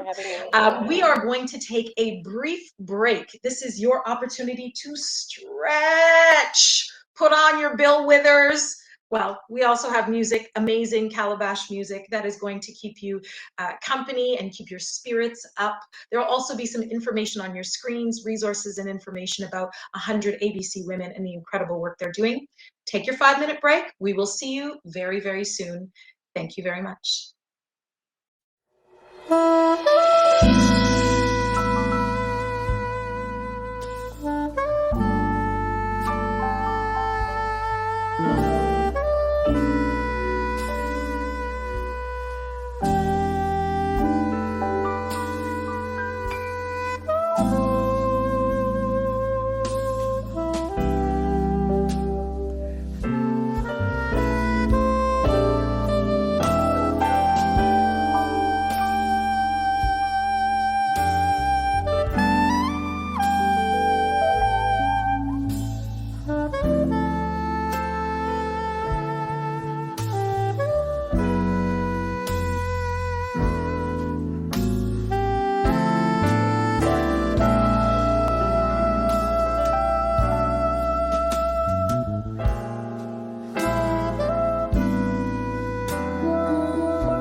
Welcome back, everyone. I hope you had a great break, a little stretch, a little bio break. Maybe you had a sip of water or a little snack. We are back to our program. So thrilled to be here as your panel moderator for our second conversation. We are going to be talking about communication and stigma. I want to tell you about our panelists before we bring them on screen. Alethea Cador is a registered psychotherapist, mental health advocate, and men's sana coach. She works with individuals and entrepreneurs from 18 to 35 who are facing challenges through various stages in their career or personal life that has caused them some emotional distress. She created the podcast Minds I Like to honor BIPOC wellness professionals that practice in the health and wellness field. This space is dedicated to professionals who incorporate CBT into their therapeutic modality to achieve desired outcomes. I look forward to speaking with you, Alethea. Next, we're joined by Stacey Ann Buchanan. She is a mental health advocate. Stacey Ann's impact, entrepreneurial work ethic, and achievements have led her to being selected as one of the 100 Black women to watch in Canada, one of 150 Black women making Canada better, and one of 150 leading Canadians for mental health and landing a TEDx talk. She directed and self-funded the award-winning documentary, The Blind Stigma, which made Canadian history when it debuted as the very first documentary produced in Canada that takes an in-depth look at how mental health is perceived within the Black community, and it cemented her as a documentary filmmaker. Last up, a lady who really needs no introduction, but we'll give her her flowers, Ms. Nicole Waldron. She is a multifaceted mental health advocate who has enjoyed a 30-year career also as an event specialist. She is a community activist, a transformational speaker, author, and the host of the Victory Speaks podcast and the Victory Speaks online show. I just got to shout her out. It's amazing. If you are not checking out her show, please go back and watch the archives and make sure you catch up weeknights online. Nicole works for the advancement and prosperity of her community and to raise awareness on co-op housing, mental health, and issues affecting the community. Some of the organizations Nicole works alongside are the CHF Canada, Stella's Place, the Ontario Family Caregivers Advisory Network for Mental Health, the Ontario Caregivers Association, and the Centre for Addiction and Mental Health, or CAMH. Please welcome these incredible speakers who have so much wisdom and insight to share with us. Good morning, everybody. Good morning. All right, good to see your smiling faces. Yes, okay. So we unpacked tons of things this morning, a great keynote with Dr. Chrissy, and I think a really lively and rich conversation with our last panel. I want to talk about communication and the stigma, though, because there's still so much we still have to unpack. So I'm going to start with you, Alethea, and the question is this. Why is there still a stigma around mental health when it seems like this issue has been impacting our communities for so long? Why can't we get over the stigma? What is it? That's a great question, Em. And, I just want to say good morning to all the panelists and distinguished guests that are here this morning. And I just want to let people know that I work with primarily young people and adults, and what they have found helpful for them is just to start talking about mental health and mental wellness. Coming from many different backgrounds, many different families, primarily Caribbean or Afro families, what they have mentioned to me is that they want us to continue talking about mental health as a normal, everyday thing, which is part of your life. Just like you might have an illness, for example, maybe diabetes, that's something that is a sickness. It's something that people are aware of, yet there may be some different applications onto how to manage that illness. It's the same thing with mental health and mental wellness. We want our families to just come in at the end of the day when you're gathered around, or maybe on a one-to-one informal with your young adults or young children, and just let them know how your day has been impacted by stress and also by communication with other people. And what I find is that it's a learned behavior, how we manage and talk about those struggles and stressors that we have from day to day. And what I want families to do is just continue talking about it in their normal conversations. Whether you're, watching TV or watching a movie, start talking about some of those day-to-day stressors that really get you going. That way, when your children or your younger adults face those challenges or situations, they'll be able to have the language to describe their thoughts and their feelings and how it's impacting them on a day-to-day basis. I love that. So really creating the example so that others can model that behavior and normalize the conversations, as opposed to it's a special or a secret or it's a rare occasion. This is a part of our conversation about having a healthy family and a healthy life. I love it. I see, Miss Nicole, I see you nodding your head there. Tell me, what do you think, aside from normalizing the conversation, what are some other ways that we can help to fight the stigma? And I'll come to you right after that, Stacey Ann. I think Dr. Chrissy put it so well this morning. Our brain is our mind and our mind is a brain. Recognizing that our health, our mental health, is governed by our brain health. And so if we take care of that and we start talking about mental health in connection to the brain, and not just this thought that's floating somewhere in the atmosphere in the world aimlessly, and that it actually has chemical foundations to how our body behaves and our thoughts come forth. When we start talking about mental health from a different standpoint, changing our perspective, I think that is going to help with normalizing the conversation, just like we talk about cancer, just like we talk about heart attack and diabetes, as Alethea said. So it's changing how we look at it and not demonizing it as well. I love that. Okay. Stacey Ann, anything you'd like to add? Sure, absolutely. I echo everything Alethea and Nicole says, about definitely having conversations. But when we have these conversations, we have to change the vocabulary and the language that we use, because the vocabulary is often being so negative, right? So instead of saying maybe this person is going through depression, or maybe this person is overwhelmed, we use words as like, coming from a Jamaican background, you're mad, or make no sense. And so that then further pushes a person from wanting to communicate, from wanting to share what is happening. And that then perpetuates the stigma. When we talk about the language, I want to give a background. I'm going to make this really quick. I want to give a strong background, because not only do we need to change the vocabulary and have more positive language around mental illness in order to end the stigma, we also have to know our history. And the history of mental illness is we have been colonized. Mental illness has been colonized. So when our enslaved ancestors, and I say enslaved, not slaves, because we were never slaves, we were enslaved. When our enslaved ancestors decided to rebel, they deemed us as crazy.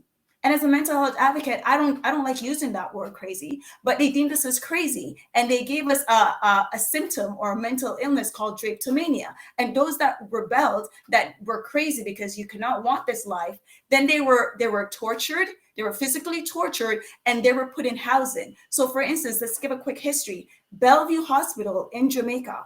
I grew up in Jamaica, and that hospital was used to house our enslaved ancestors whenever they rebelled, because how could they not want this life? So you were beaten and tortured. And because of that, you then inflicted fear into our ancestors. And then that trickled down into generation. So the fact that we do not speak about it is because of the fear of being shamed. And so it continuously perpetuates the sweeping under the rug, the big elephant in the room that we never address, and the veil of shame that we wear. And what does that end up doing? It makes mental illness in our community the biggest silent killer. Wow. Wow. Thank you so much for that history lesson. So many of us may not know that, even if we have Jamaican roots. So thank you for sharing that. And I'm sure that many of us may even want to do some more research around how mental health has been handled historically in our own families or our own communities if we are from other places around the world. I love what you said about language, and I believe Miss Nicole wanted to add something about You can see me. language. You can see me. Yes. Yes. Because Should we be the saying or language not piece, saying? because, if we say victory speaks, it's about really thinking about what you say. I do a mind fast. What are you saying? What are you thinking? The word crazy, I hate that word, Stacey Ann, and mad. In Trinidad is the madhouse, And so the institutions have to change how they look at certain things. And I will even say in the languaging, unfortunately, the medical community already created the stigma the way that they label some of the illnesses. So when you say bipolar, someone has a bipolar illness. Instead of saying bipolar illness, they say you have a disorder. So do you want to be walking around with a disorder versus an illness?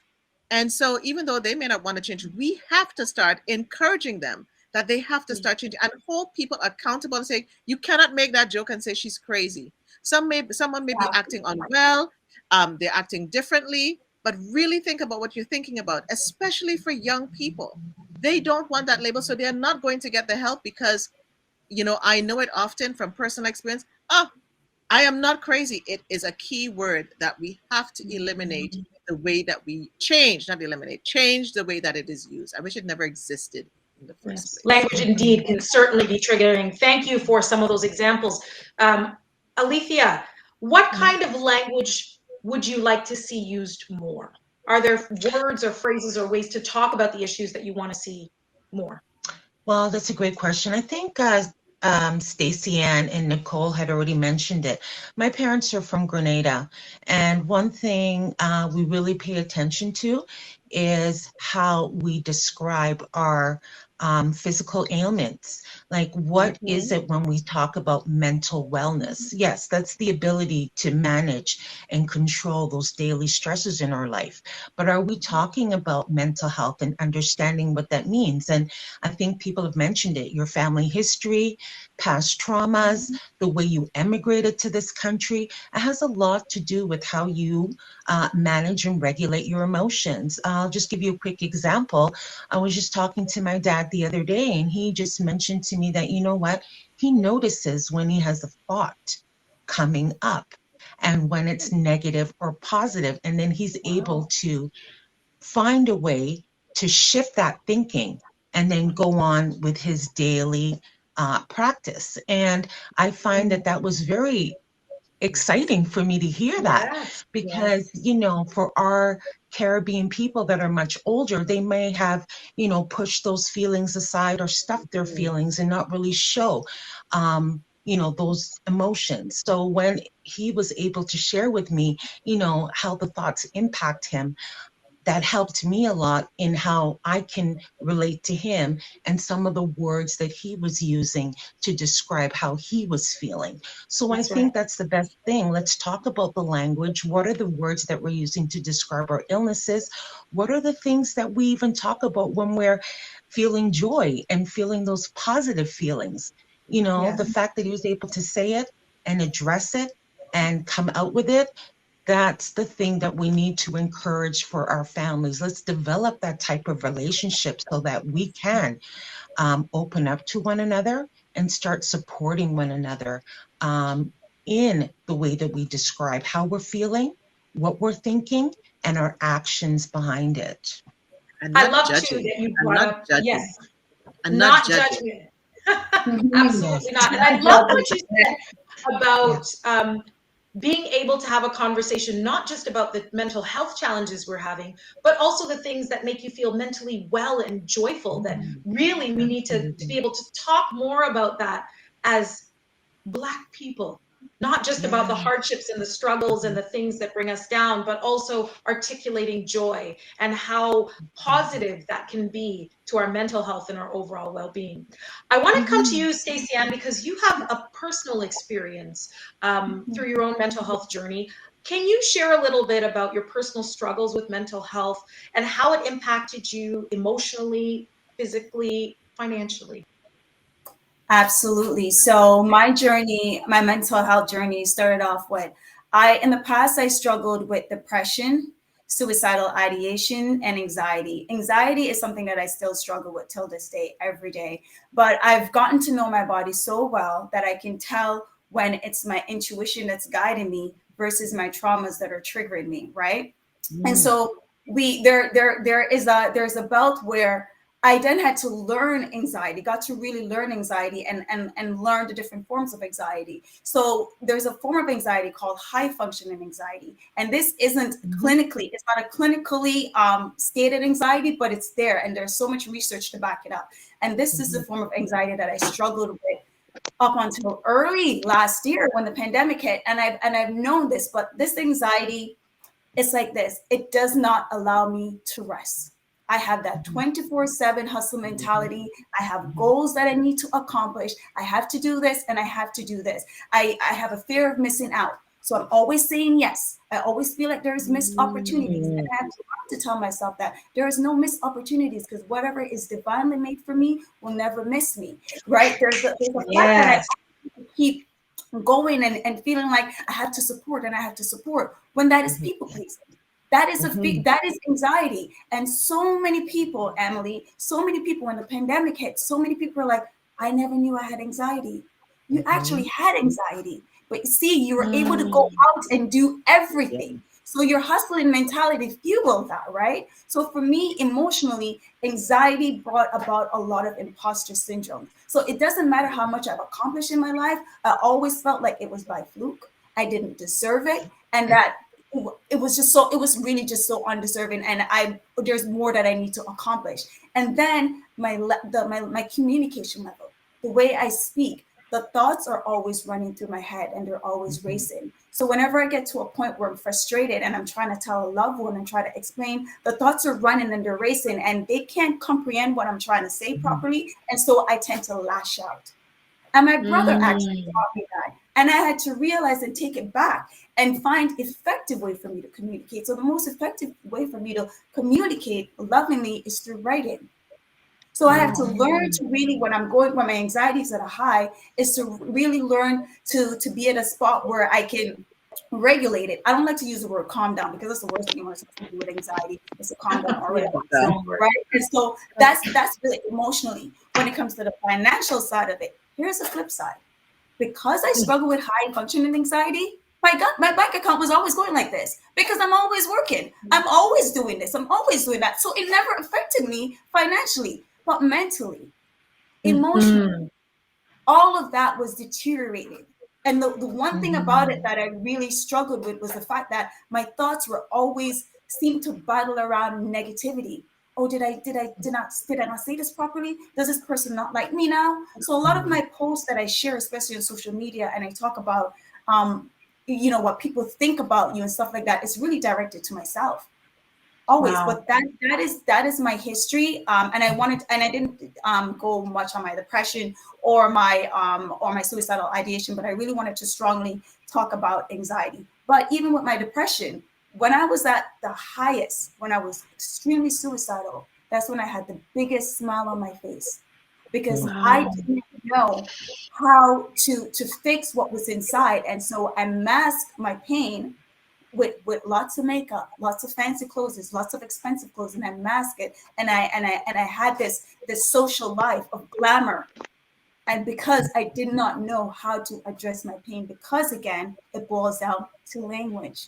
It boils down to how we were taught to address mental illness. In fact, how we were taught not to address it. And to look crazy. Because who wants the crazy person in your family? And I hate that word too, Nicole. Who wants it, right? And so for that, it puts a shame. It puts to shame. So I was ashamed. Stacey Ann, I want to thank you so much for sharing that, for opening up a bit of your journey to the rest of us. I really appreciate it. I know we all do. And what you said about, when it was some of your most difficult times, you had the biggest smile in this life of glamour. I have to ask you, what did you need at that moment from somebody else to Emily, help you through that season? I needed someone to listen to me without a judgmental air.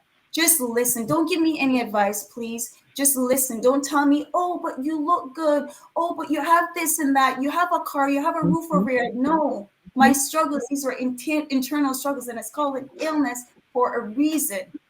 Just because it's not physical doesn't mean it's not real. And all I needed was to let that out and to let it out without any judgment whatsoever. And thankfully, that's what saved my life was the fact that I found strangers to talk to, because strangers have this beautiful capacity to listen without judgment. And that's what I did with strangers. I'm sure there are many, many people right now thinking about those faces, those overachievers, those folks out there in the community who are perceived as bright lights. And maybe we'll all take a minute to sit back and wonder, is there somebody out there who needs you to be a listener today? Thank you so much for taking us into that space and sharing that. I want to go to Miss Nicole because I think you also have some really important messages for us and insights around being a caregiver. What is it that you need in some of the work you do to care for so many people around you who might be experiencing some mental health challenges? First of all, I'd like to say, Stacey, and thank you for sharing and being so vulnerable and open, and especially when you speak about suicidal ideation, right here. It is real. Depression, right here. And one of the things I want to address is we just spoke about languages. We need to stop saying someone committed suicide. When someone has died by suicide, committed is one of the words we have to change. Committed is a criminal languaging. So when someone loses their life from suicide, it's because the illness has gotten to the point, the pain has gotten to the point that they no longer want to be here. And I would say, even from a caregiver standpoint and loved one standpoint, if you're noticing, and Stacey, and you said the thing of, the biggest smile, and and you, Stacey, and you and I have this synergy about, we hate this strong Black woman thing. People talking about us, a strong Black, she's a strong Black woman, and this strong Black woman is going home tonight and crying because Black women have been made to not have emotions. From slavery to now, we always have to have it together. So therefore, it's even harder to tell when Black women in particular and Black men are dealing with suicidal ideation, the judgment, the shame, and the pain that is being experienced when you go down the dark rabbit hole, as I call it. And so, as caregivers, and with taking care of a loved one with a mental illness, there's so many things that we need to be mindful of. We need to be mindful of when our loved ones behavior starts to change, especially young people, and especially young people who are using cannabis with high THC levels, that are going into psychosis very, very quickly, and becoming schizophrenic or bipolar. And the ages of the early 20s is very, very sensitive for them. And so um I know, as a caregiver, I have to be mindful of my own self, because as I take care of my loved one and myself, it's like a double-edged sword. And when you have a loved one with a chronic mental illness like bipolar or schizophrenia, and they go, and I say psychosis in particular because it manifests differently than depression, it manifests differently than anxiety, because this is why we have a lot of unwell people outside, because there's paranoia that's involved. There is different thoughts and ideas that are coming out. So you, as a loved one, are watching your loved one, whether it's a child or a sibling or a parents get psychosis. It has no age. It has no age. Changing their behavior, having thoughts of where someone is suspicious, or they think that they're hallucinating. So we have to be so mindful of the changes that are happening. And as a caregiver, the same things that you would do for someone who has a loved one with cancer or a heart attack or something like that is the same thing that you need to do for a caregiver. Get them a meal, transportation, um, whether it's an Uber car that you need to get them, whether it is, hey, look, flowers behind. I bought my own self some darn flowers. I'm telling you, yesterday. You got to cheer up your space, cheer up your living conditions, because eating becomes a problem for someone, especially if you have depression. Get them some smoothies. Get them things that are going to make. Dr. Chrissy talked about what we put inside of ourselves, and listening, and I'll give you this quick example before I wrap up. I said the other day, and I think I shared this with you. If you want to know what the tears of a mother or a father or a loved one looks like, you see that big storm. If you're in Toronto, and I'll expand, we've had this Hurricane Ida that just happened. If you want to know what the tears and the pain look like of a loved one, taking care of a loved one with a mental illness, especially when it's chronic, it's like that fullness, that flood that happens in a hurricane. And the thunder and lightning is the pain that comes from their heart when they see their loved one in an illness that sometimes they don't understand, especially when it's in psychosis. Thank you for sharing that perspective and really painting a picture of what it feels like. Extremely powerful. And I think your points around the ways we can show simple care, food, Ubers, listening, totally key. So I believe there was a slide that was available during the break. Hopefully we'll be able to bring that up, because I think all of us then can play a role in helping to care for each other and make sure we're mentally safe. Because we forget, I'll say one thing. When you're not doing mentally well, when we're stressed, I think all of us has to, for everybody, when you're stressed, your brain changes. You forget easily. You can forget how to cook. I can tell you, I can forget how to boil water. Just saying. Yeah. All right, so we've got so when many of our aunties and grandmas used to go to somebody's house with a casserole, we now know what that was about. It wasn't just somebody being nice. They knew something. They knew what that casserole would mean. Alethea, Yes. How do we have intergenerational conversations, especially when it comes to, say, our elders, or maybe even our, we talked about our youngsters in the first panel, but particularly with some of our elders? How do we start the conversation, especially as the dialogue around mental health has really evolved over time? Wonderful. Well, I asked them to find out who are those support people that are in your life, who are the closest people that understand mental health and how it impacts your overall health and wellness. And I asked people, what's your wellness plan? What are those activities and supports that you need to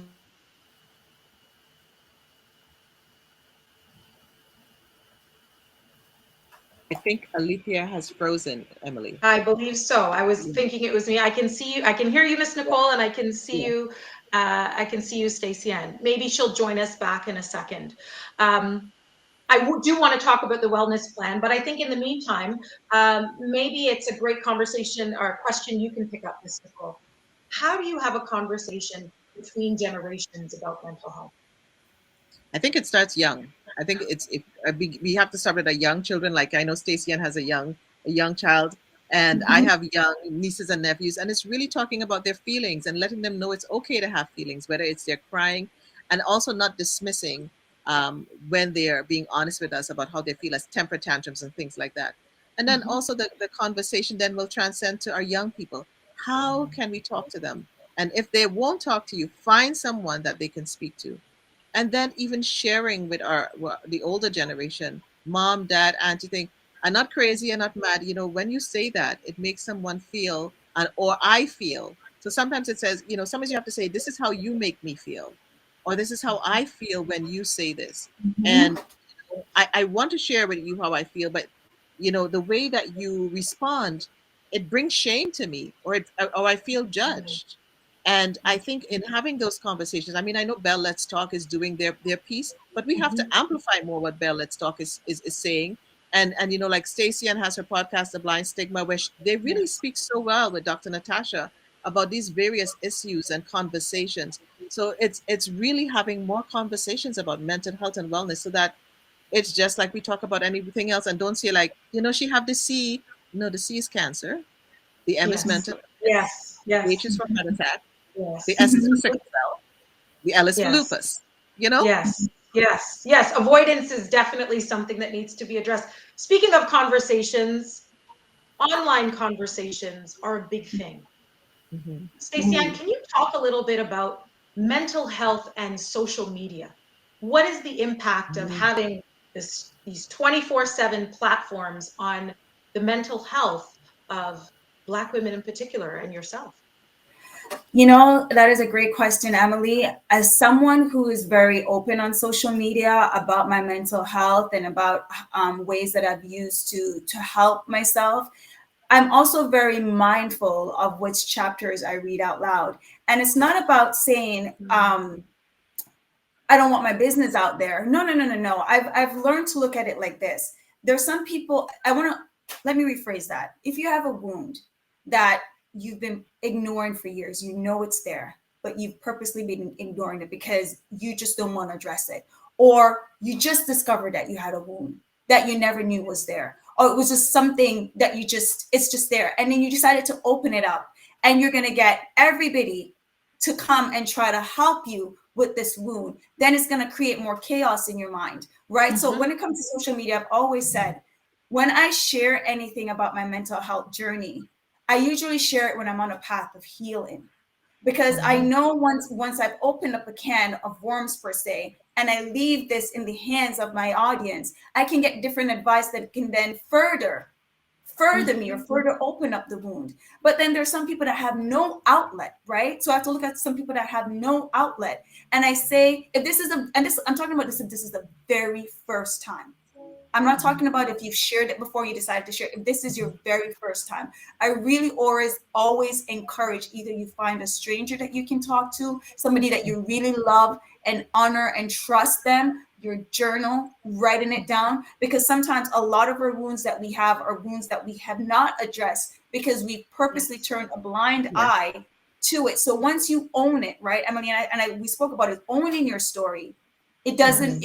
Once you own your story, you no longer let it define you. It actually refines you by owning it. And so you take yourself to a place where you're ready, because I've seen it. Sometimes you open up this wound and it just gets bigger because you weren't ready, and it isn't a place of healing. So it is. I'm not saying it's sacred and it should be kept secret. No, but find an outlet, find a person. And I always put myself on the forefront and say, my DM is always open for a non-judgmental listening ear, just to listen, because I know what it was like when I was at the peak of my suicidal ideations and being so suicidal. And I know all I needed was honestly someone just to listen to me.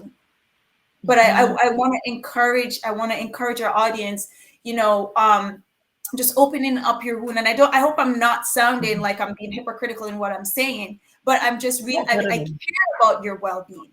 I care about your well-being. And sometimes opening up so fast when you don't have the proper precautions. So at least tap the wound, at least give it a little tap, put some alcohol in it to take care of it first before you go. Because like I said, all the different advice, all the different comments could lead you into a bigger chaos. It has to be not only what you share, but where you share it and when you share it, so that the timing and everything is right. Yes. It sounds like a very delicate process, but I appreciate you sharing a little bit about your thinking and your approach, because many of us may encounter this in our own lives or maybe needing to support someone else. Nicole, one of the areas that we spoke about was what employers can do to really ensure that anyone experiencing some mental health challenges or even caregivers feel supported. In your opinion, what should employers be doing in that regard? I'm so ready for that question, Emily, because there's two things, or maybe three. Employers need to understand that the same caveat, the same allowances you make for everything else, you need to make for those in your workplace. Your employees are going to come at you from probably two angles. Either they're unwell, and you also they need to stay home. And I think, in a ways, I'm happy about the pandemic, because people who didn't understand anxiety, people who didn't understand depression, and didn't want to talk about mental health, they get it now, and they're willing to talk about it.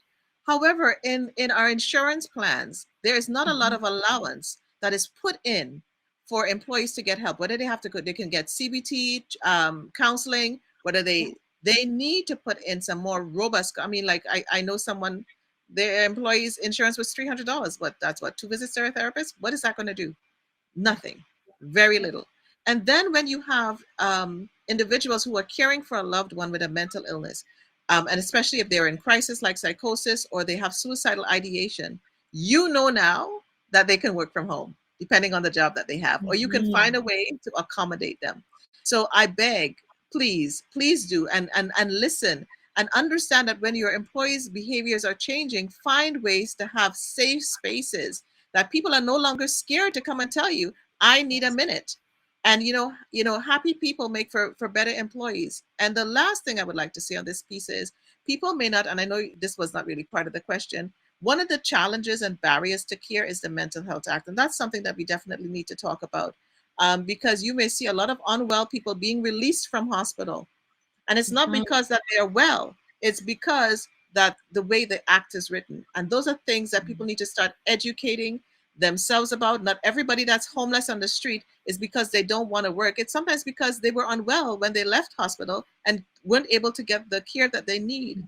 And Stacey Ann said something that just came to me.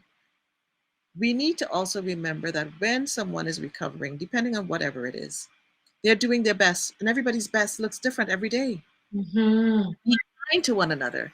Be compassionate to yourself. Be self-compassionate to yourself, and be self-compassionate to others. And we need a lot of compassion in the workplace. And with that, I will yield the mic, because you know me, Emily. I'll go on. But that's why we have you on here, because you just drop the gem and you really give us things to reflect on deeply. Yes. I love that about you. Dwayne Wellington asked something a while ago, and I didn't get to it. How can advocates and allies affect change from within our community institutions? That was his question. So, you know, you talked about some policy change around the Mental Health Act. Are there other changes within institutions that you think need to happen? This is a big conversation, and you know, it's going to be a courageous conversation, because some of the institutions are funded by government and they're afraid to lose their funding, so they're refusing to have the conversations. There have been research that has been done sitting on desks of ministers, and they know that the Mental Health Act creates barriers to care. People blame the doctors, people blame the police, but let me tell you, you can have a loved one, for example, in psychosis with paranoia, and they will be released from a hospital. Why? Because this word, imminent danger. They're not an imminent danger to themselves, or they're not an imminent danger to society. So you're telling me, unless you say that you have suicidal ideation, or you say that you want to harm somebody physically, you're okay to be released. So imagine you have someone in psychosis who thinks somebody's out to harm them, or they may think that the train track is the ocean, or they may think that they're on fire, and you think they're okay to be released. And families are being put into the positions, and doctors into places where there's a lack of trust that's being created in the system, where they have to form them in order for them to get the care that they need. And then guess what? Families are now on the outcast. So it's a huge conversation, Yes. and we really need to have it. And just saying, you know, we're putting more money in for therapy is not enough. It is not enough. We So it have sounds to like do a there's lot more. some systemic changes, some policy changes Oh, needed. hey, Boy, I love the wisdom hey, that you're sharing Yes. there, and I feel like we can do a whole session on this. Okay, Stacey Ann, I wanted to, we're going to run out of time, and hopefully we'll get Alethea right back. But as we're talking about media, communications, you're a storyteller, a documentary filmmaker, we've got to talk about some of the very public mental health conversations that have made headlines recently. I'm talking about Naomi Osaka and Simone Biles. Do you think that as more celebrities speak about mental health, it is actually going to move the dial, move the issue forward, and get us more comfortable in addressing it? Or is it going to be a headline that is going to come and go? No, I definitely think it's gonna continuously move the dial, and furthermore, I salute those young ladies, because let me tell you something: rest is reparations. Our ancestors have done enough, and every time a Black woman feels guilty for resting, that is a form of colonial trauma response. So as Black women, we always have to continue. We have to do this. We have to do this, and we feel guilty for resting. Let us rest, and I am going to rest. You know, and it's also, and I love that this is what I love about the younger generation. Their mental health, they're not playing with their mental health anymore. No. They're not worried about money. They're not worried about fame. They're taking care of themselves, and that is so important. And I was cheering those ladies on, because let me tell you something. We have to gift ourselves, not gift ourselves with permission to rest without feeling guilty, because when we do so, we are honoring our ancestors. I'm telling you this. And it's also this, Nicole, we talked about this before, the strong Black woman syndrome. You know, we keep on saying we're strong and we're resilient, but what you're actually doing, you're telling the universe to keep giving you more stuff to make you strong and make you more resilient. Why can't we be soft and delicate? Why can't we be that? Every time we use the word strong and as a compliment for ourselves, it dehumanizes us. It strips us over and it dehumanizes us. It is a blatant assault on our mental health, and it pacifies transgenerational trauma. Black women feel. Black women are human beings, and we are allowed to be soft. We're allowed to be delicate. We can turn around that word strong and knowing that strength is when you decide to put something down. Put it down. Put it down. And today, if you're watching this, you go take that guilt-free rest, and you go take that rest, and you go take that vacation. Okay, and honor our ancestors, because they have done enough. So congratulations to those young ladies. And we need to continue having these conversations. We have to continue pushing these conversations. I love it. So Say I no love to it. others. Everybody's taking no a to rest others. after Say this. yes to Everybody's yourself. taking a Say rest. no to others. Stacey Ann declared it. It is the afternoon of Black Women's Rest, according to Stacey Ann Buchanan, 100 ABC Women. We are all taking a nap after this if we can. I love it. thank you for speaking to that and for speaking up and using your voice. There's a few more things I hope to cover. I hope we get Alethea back. But because we're talking about communication, it's critical that I ask this question. Who do you call if someone is in crisis? Miss Nicole. So it depends on the crisis. And so if you're talking suicidal ideation, we have the suicide prevention lines. Sometimes you have to call a friend. Sometimes you got to call a doctor. But if your loved one is in crisis, and let's deal with things like psychosis or having an episode where you really have to call. And unfortunately, Alethea's a feed fell out, her technical feed. And Alethea has been working with Asante Horton and Rachel on the reach out response with the city, and they're putting together a community response team. So hopefully that is going to come forward pretty soon. But in the meantime, I know we've had to call the police, and it's your languaging. You know, you have to share what is happening with your loved one. Say, I'm calling because my loved one is in a mental health crisis. They will ask you if they're in harm's way. Do you think you're going to be hurt? You know, you have to be very specific. If they will ask you if they have weapons, and you need to be there. You need to be part of the conversation, and be very informed. So don't act scared, and be very firm. This is what's happening. And communicate with, if you have to involve the police, communicate with them well, because you have to understand that in psychosis a person's personality changes, and they manifest differently, and there could be forms of aggression, and they may not mean to be violent, and they are there to protect, but it's how you communicate with the police. Don't communicate with the police from a combative way. Be more forthcoming and opening in your language, and let them know, and speak to them and say, listen, I know my loved one is like this, A, B, C, D, E, F, G. This is what we need to do. This is where the hospital is at. This is where they get help. Sometimes you may not go to the hospital, but once they see that you're informed, I have found their responses are very different than if you're like just all over the place. And you have to learn how to stay calm. And I would encourage any caregiver, you don't want to have to learn how to do this in crisis. No. Go get the information before. Find out what you need to know about taking care of a loved one with different illnesses, and including yourself, because we need to be true to ourselves, because sometimes we're looking at everybody else, but take the beam out of your eye before you put the beam in somebody else's eye. And so if you're feeling the sadness, and it's going into depression, and it's going into deep depression, before it gets deep, start asking for help, because when it goes deep and you go down that rabbit hole, you don't know how you're going to come out, and you may not have the energy to come out. Because remember, as Dr. Chrissy said, your brain chemical makeup is changing. Yes. And it's not your fault. Being depressed, having experiences of depression and anxiety is not something that you're doing wrong. Your body has changed chemical-wise. And anxiety is one of the most, I don't know, Stacey Ann, I think it's one of the hardest things to express to somebody what anxiety feels like, because it's like nausea. It's the weirdest feeling. So when somebody tells you they're anxious, please give them grace. Yes. Give them grace. I feel like that word too. Yes. Yes. She said self-compassion. I feel like that is a beautiful word to end on. I wish we could continue, and I would love to hear more from you, but we are at time. What I'm taking away from this is be prepared to have the conversation, be informed, take the opportunity to listen, even if it's somebody that you would never suspect is going through things, and take the opportunity to rest.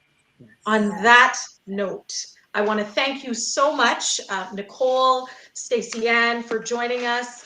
Alethea, I know you're joining us back on the end, but unfortunately, I believe we are out of time. We've got some more wonderful content coming up and great conversations. So we are going to take a brief bio break. When we come back, we've got Dr. Denise O'Neill Green and some other great speakers. It was an honor to be with you for this conversation.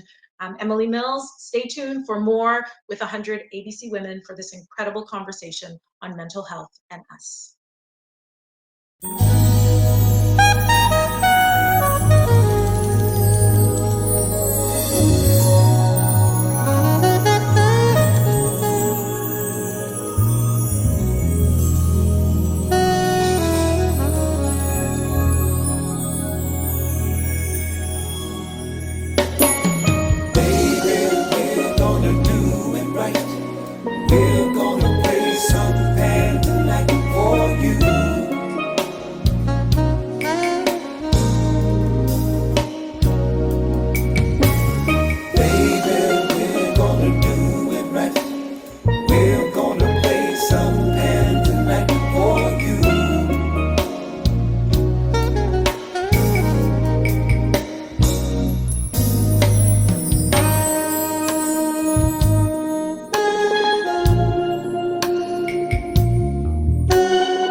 gonna do it right. We're gonna play some band tonight for you.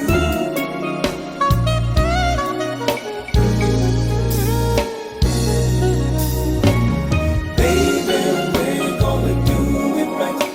We're gonna play some band tonight for you.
Babe, we're going to do it right. We're going to play some Pan tonight for you. That, let me tell you, that's off the Calabash CD, and I'm so happy that they let us use your CD. Now, welcome to all of you who've been joining us the whole time. And for those of you that are now joining us, this is Mental Health on Us, presented by 100 ABC Women and TD Bank.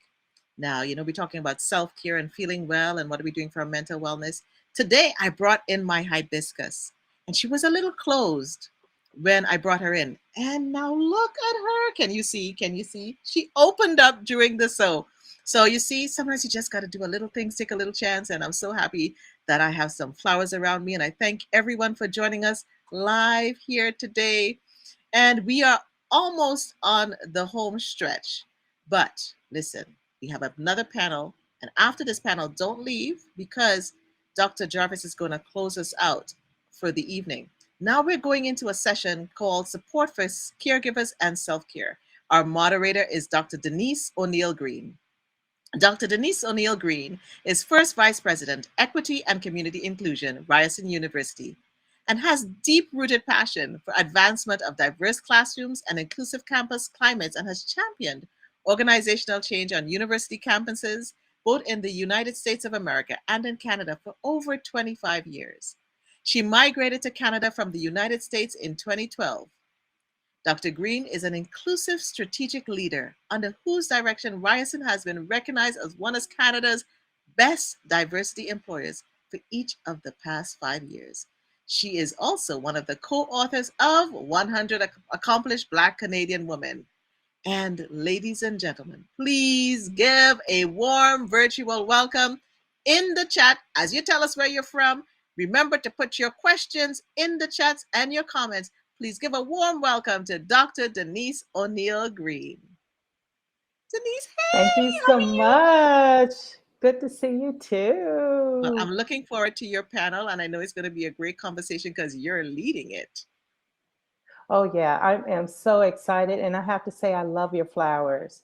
I have an Thank you. Instagram account where I send out photos of flowers because I just think it helps brighten up our day and It does. lifts our spirits. I call it Friday Flowers.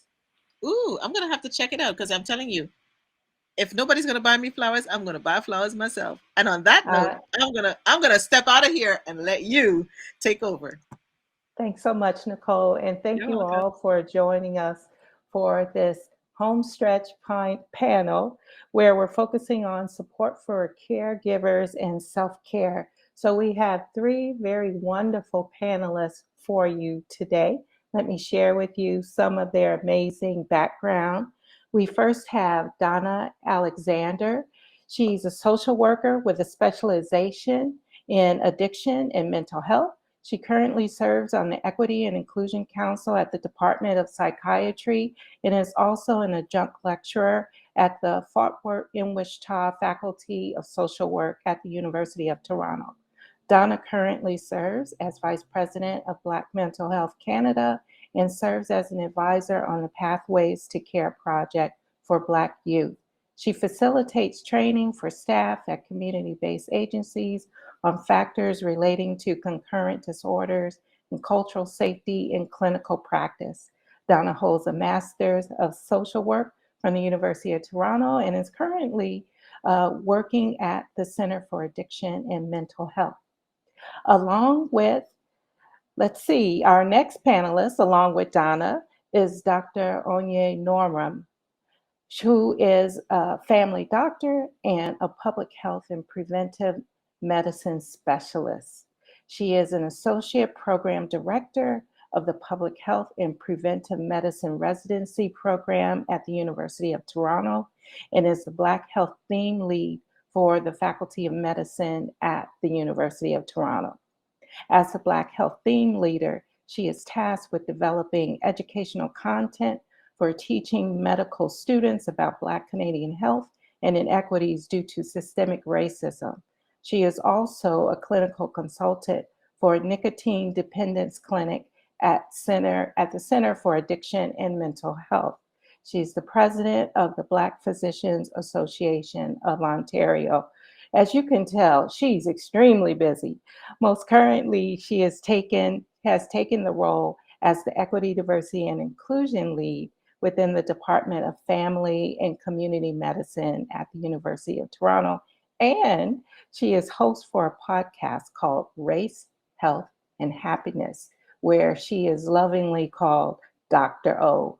Welcome, Dr. O, to our program today.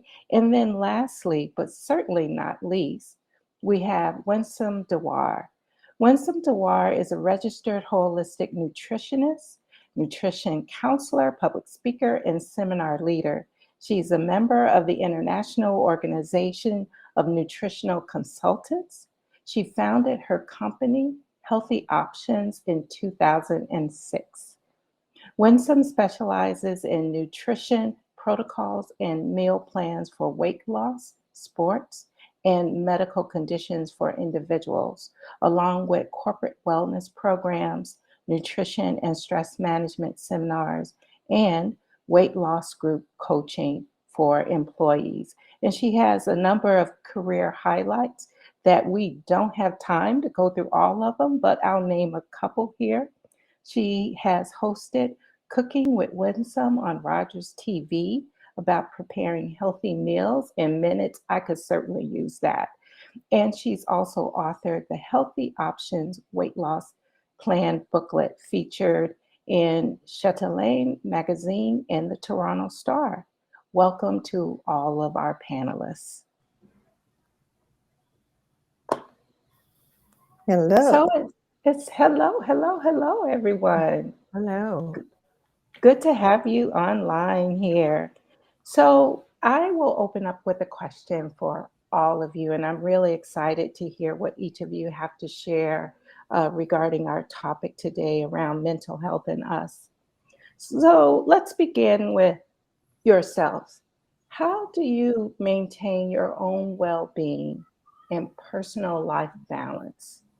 As I just described all of your backgrounds, you're extremely busy and engaged in our communities in so many different ways.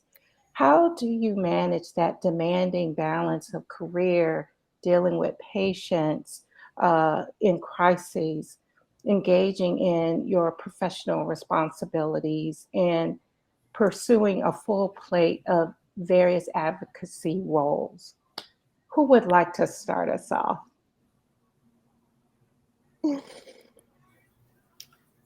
Okay, I suppose I will go. I have to say that it's not easy. So I want to just put that out there. It's extremely difficult. It's a mindset, and as long as we're talking about caregiver support, especially for me, a clinician that provides support to clients as well as family, it's extremely difficult. I lost. It seemed an opportune time to speak about this because, earlier this year, I lost a family member that was killed by a client that the person was supporting. And so this year has been extremely difficult for me.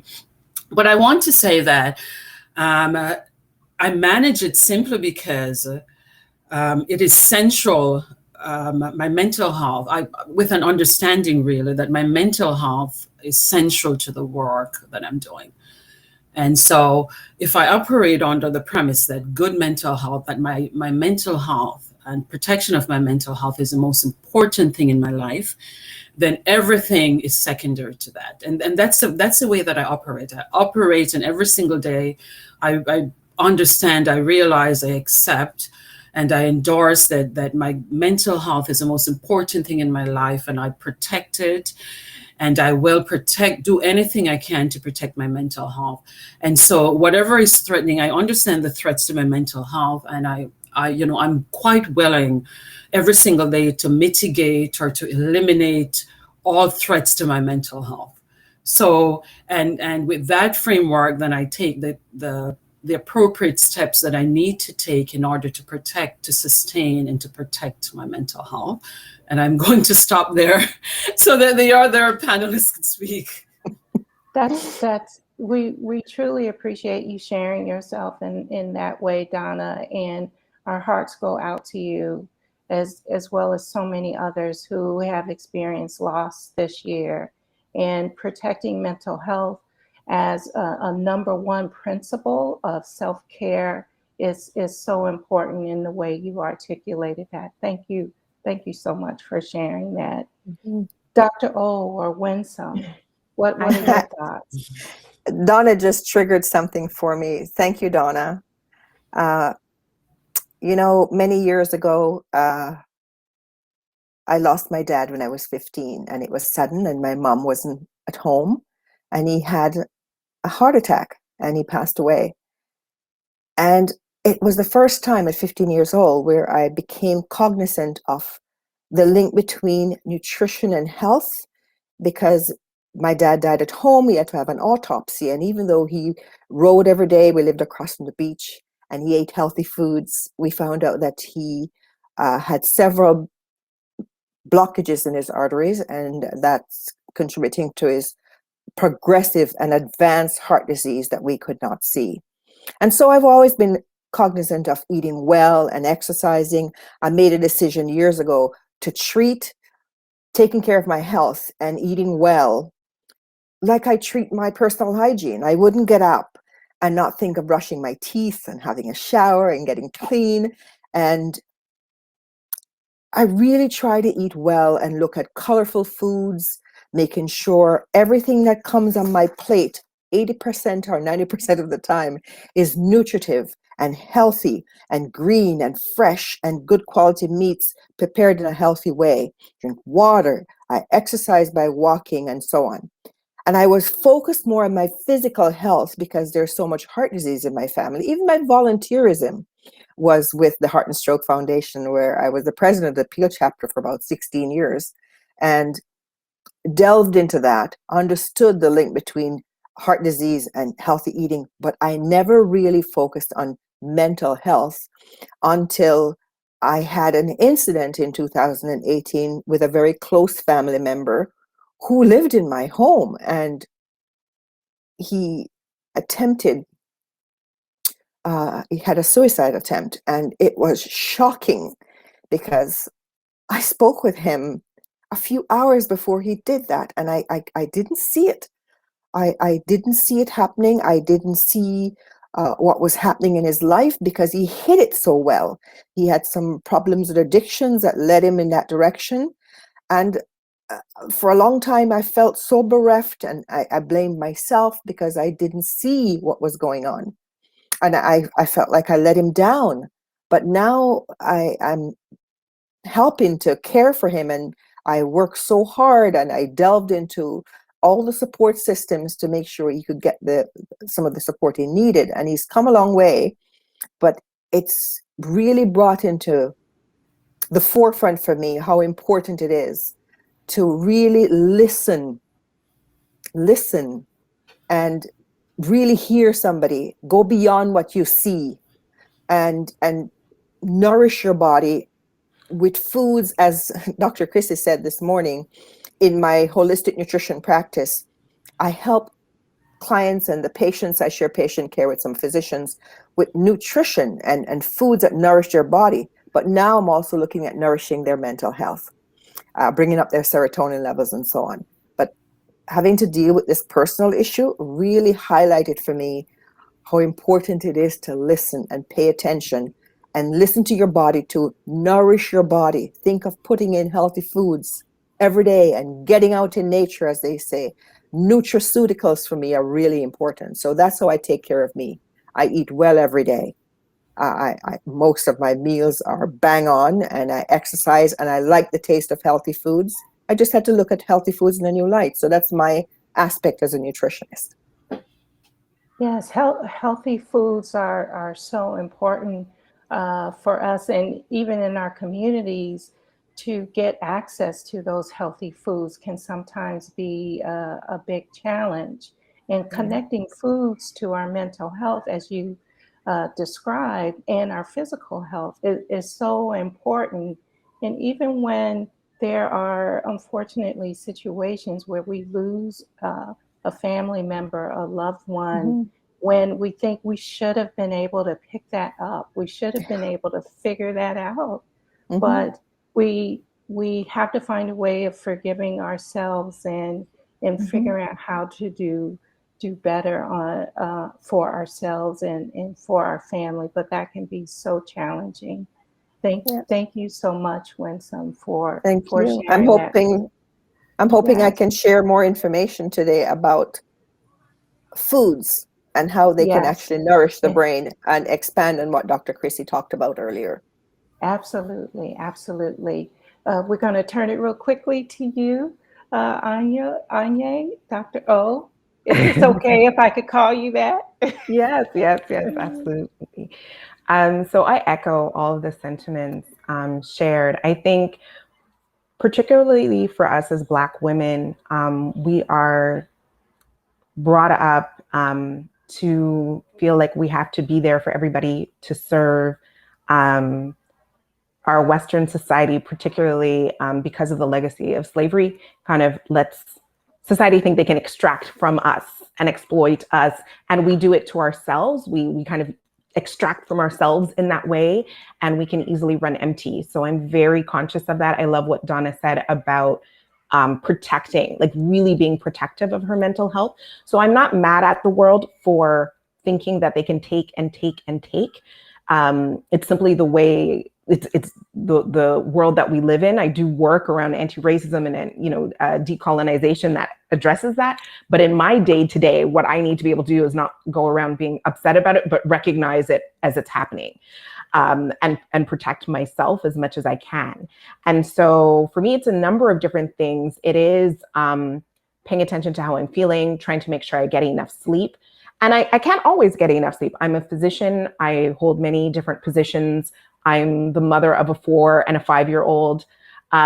So it's trying to do what I can when I can, and having forgiveness for myself when I can't, right? We can't be perfect. We can't. This idea of balancing is not really a balance. Like I juggle, I drop stuff, I pick stuff up, I do my best. But we have so many roles that we play as, mothers and daughters and sisters and friends. But one of the things, I was listening to the panel before, and Stacey Ann Buchanan was talking about the problem with this, the strong Black woman trope, which actually also comes from slavery. It's its own separate thing, but to kind of basically place us as Black women of like beasts of labor kind of thing. And when we think about what that means, it's so harmful. But I also, for me, have flipped it in my own way to say that, resistance, when we want to, argue or push back against the system. So resistance and resilience, staying well, are best played as team sports. And that's the piece I've learned most recently, because our Western society always will ask, like, what can you do? Like, what's the take home thing for you? But we come from broader societies, we come from villages, we come from connections, and it doesn't have to be who's related to you or who landed in your lap. You can be actually very intentional about almost creating your garden of who is your support system. And so that has been really key for me in doing that. That's probably the newest thing, is really understanding the need for like peer support, friend support, sharing my own vulnerabilities and being there for others. So sometimes I summarize it a little bit like there was this episode of A Different World where they talked about relax, relate, release, right? So I take time for myself, I relate, I talk to friends. I also do a lot of anti-racism work. I'm very conscious about having a therapist. I do have a therapist, but I have friends and I have family and I have people that I know I can trust to be there for me, and I'm there for them. So that's the relate. And the release is exercise, it's meditation, it's all of these things where I can feel, my spirit replenished. So I'm mindful about those as well. And I would put diet in there, absolutely. Even like the rice, the beans, the okra, the plantain, that nourishes the spirit. We cannot mix, fried chicken and racism and sexism and all of the pressures of this system. It doesn't mix well with our blood, the blood boiling stuff that happens in our lives. So sometimes keeping it simple has been the best for me. Dr. O, let's pick up on that a little bit further. You mentioned this idea of gardening, taking care of yourself. What advice or guidance would you give to other caregivers regarding their own self-care? Especially you mentioned about being very busy and not being able to take time that you need. What advice would you give to encourage those caregivers to take the time in order to renew, flourish, reflourish, recharge, and as you said, resilience and resistance, to pair that up together, the 1-2 punch, as it were?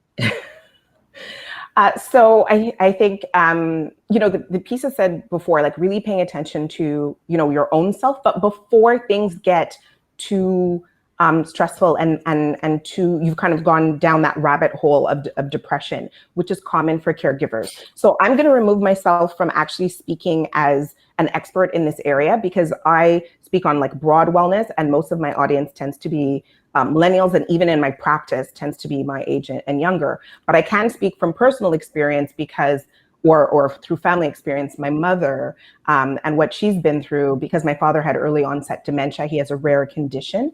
And we as a family tried our best to support at home. And we saw how it was taking a toll on her health. And so we had to make the very difficult decision to put my dad in long-term care. And I really want to highlight how challenging that is and how heartbreaking that is in our society, because there's the stigma, right? Women are just supposed to put themselves at risk and do this work. And I'm hearing from a lot of social workers, in particular, let me say her name, Chantal Harriet, who does this work in seniors, that she has seen the caregivers pass away before the people that they're taking care of, because they have put their own health so much behind. There's the cultural issues, right? Like, was he going to get the right foods? How are we going to be there? That's not what we do. But you know what? Back home, it takes a village to take care of an elderly person. And we don't have that village. That's not the society that we live in, unless you have enough money or supports that happen to be here. And then third, of course, there's the racism. Like, how are they going to be treated? How are we going to be treated when we ask for resources and things like that? You know, for us, the poverty, the racism in the system. And so for that, I would say it really is important to look for resources. And again, I want to say the names of Chantal Harriet from the Sprint Senior Care, Black woman who gave me advice, and Dr. Mireille Norris, a Black female geriatrician who works at Sunnybrook, Thornhill, and Centre Francophone. But they've given me actually a list of resources that I will share. I'm happy to share, but I think it's so important from the beginning. Like, don't wait until things are bad. It's actually from the beginning, from the time the person gets sick and you're not, you know, let's say in the ICU where it's not critical anymore and there is a moment to breathe, then start that planning and start it with people who can relate and are not going to judge. We did have to remove ourselves from family members temporarily. Later they came around who were going to judge, but it's you have to take care of you, and your loved one will be better off actually in the long run if you're able to take care of yourself. So I'm happy to share those resources with the team here. It's a long list that they gave me, in fact, but it's about getting that help right away before you need it, you know? Wonderful, wonderful. And I'm sure our audience and many others would love to see that list. Donna, did you have something you wanted to jump in with earlier? Yes, I think when it comes to supporting for caregivers that are supporting people that are concurrently disordered or otherwise experiencing any deficits in terms of cognition or otherwise, I think it's important for caregivers to start from the place that if you're a caregiver that is taking care of someone, that it places you at elevated risk of your own mental health being compromised. So, you know, once we understand and appreciate these things, then we will start to govern ourselves accordingly, right? I think at a certain level, I think a lot of caregivers really underestimate the toll that caring for a loved one have in their own mental health. They're not just their mental health, but their own mental, spiritual, psychological, emotional health overall, right? If we're talking from a very holistic point of view, it's extremely demanding. But I think if we're going to talk about support and care for and strategies for supporting, then there's certain basic foundational things that we have to first acknowledge. Because if we acknowledge and we endorse and we appreciate all of those things, then in terms of supporting ourselves, it makes things a lot easier to do, right? So all of these things are really important. I think a lot of caregivers, when they go into it, really need to take the time out, like Anya was saying before, really to do the research and to have all of these things available and to have the support that are there, because too often caregivers walk this journey alone and not wanting to access the support, the familial, the social support that they need to access in order to go through this journey. This is not a journey that should be done alone or in isolation. And too often, that's what we find happening. And this is what places people at greater risk in terms of, when we talk about burnout, right? Which, I suppose we'll explore in greater details. But that I always want to start from a foundational level. what do we need to understand? Because as long as we understand those things, as long as we have that mindset, then we can start to transition to actually, we have to know why we need to do things before we can transition to actually doing them, and modifying the behavior and governing ourselves in a way that will support ourselves, as well as ultimately supporting the people that we love, and we're trying to be there for. Right. And oftentimes when we demonstrate love and share love, it's around food, or when we're stressed, we turn to food, or when we want to take care of others, we turn to food. So I want to turn to you, Winsome, to tell us more about your thoughts around healthy choices. And in those times of stress, we often turn to those comfort foods that don't Yes. have all those beautiful colors that you described earlier. Could you talk with us a little bit more about that, as to how you guide your clients through healthier choices? I ask my clients first and foremost to determine what their appetite is. A lot of times when you're going through stressful times, you will go towards comfort foods, but for a lot of us, you actually lose your appetite. Vegetables are not attractive. You want pasta. You want bagels and bread, lots of it, and oatmeal. You are telling off on me, because I just did that the other. The last few days, I think Yeah. I've been doing the pasta thing. I Yeah. might have to check in on that. There's a lot of wine that sometimes creeps in, and then we have to have a different conversation. You need a different meeting. But no, I really recommend my clients think about everything that they put in. They need more nutrients when you're going through stressful times. You actually need to nourish your body at a cellular level. You need to be able to put the foods in that produce those neurotransmitters so you can cope better. Stress is one of the biggest enemies for the immune system. At a time during COVID when you need more support, this is not the time when you want to eat poorly. You put yourself at risk. How many people? I see a lot of clients over the week who have gained so much weight, and they'll say to me, I don't know what happened. I couldn't stop eating. You couldn't stop eating because this is a very stressful time. And even though you mightn't be going through a mental health challenge yourself, or you don't recognize it as a mental health challenge, this is a very, very stressful time for all of us. This pandemic has brought things to the forefront. We're forced together in familial environments and with people that we usually don't spend a lot of time with. And it's hard. The demands for parenting and teaching kids at home, it's challenging.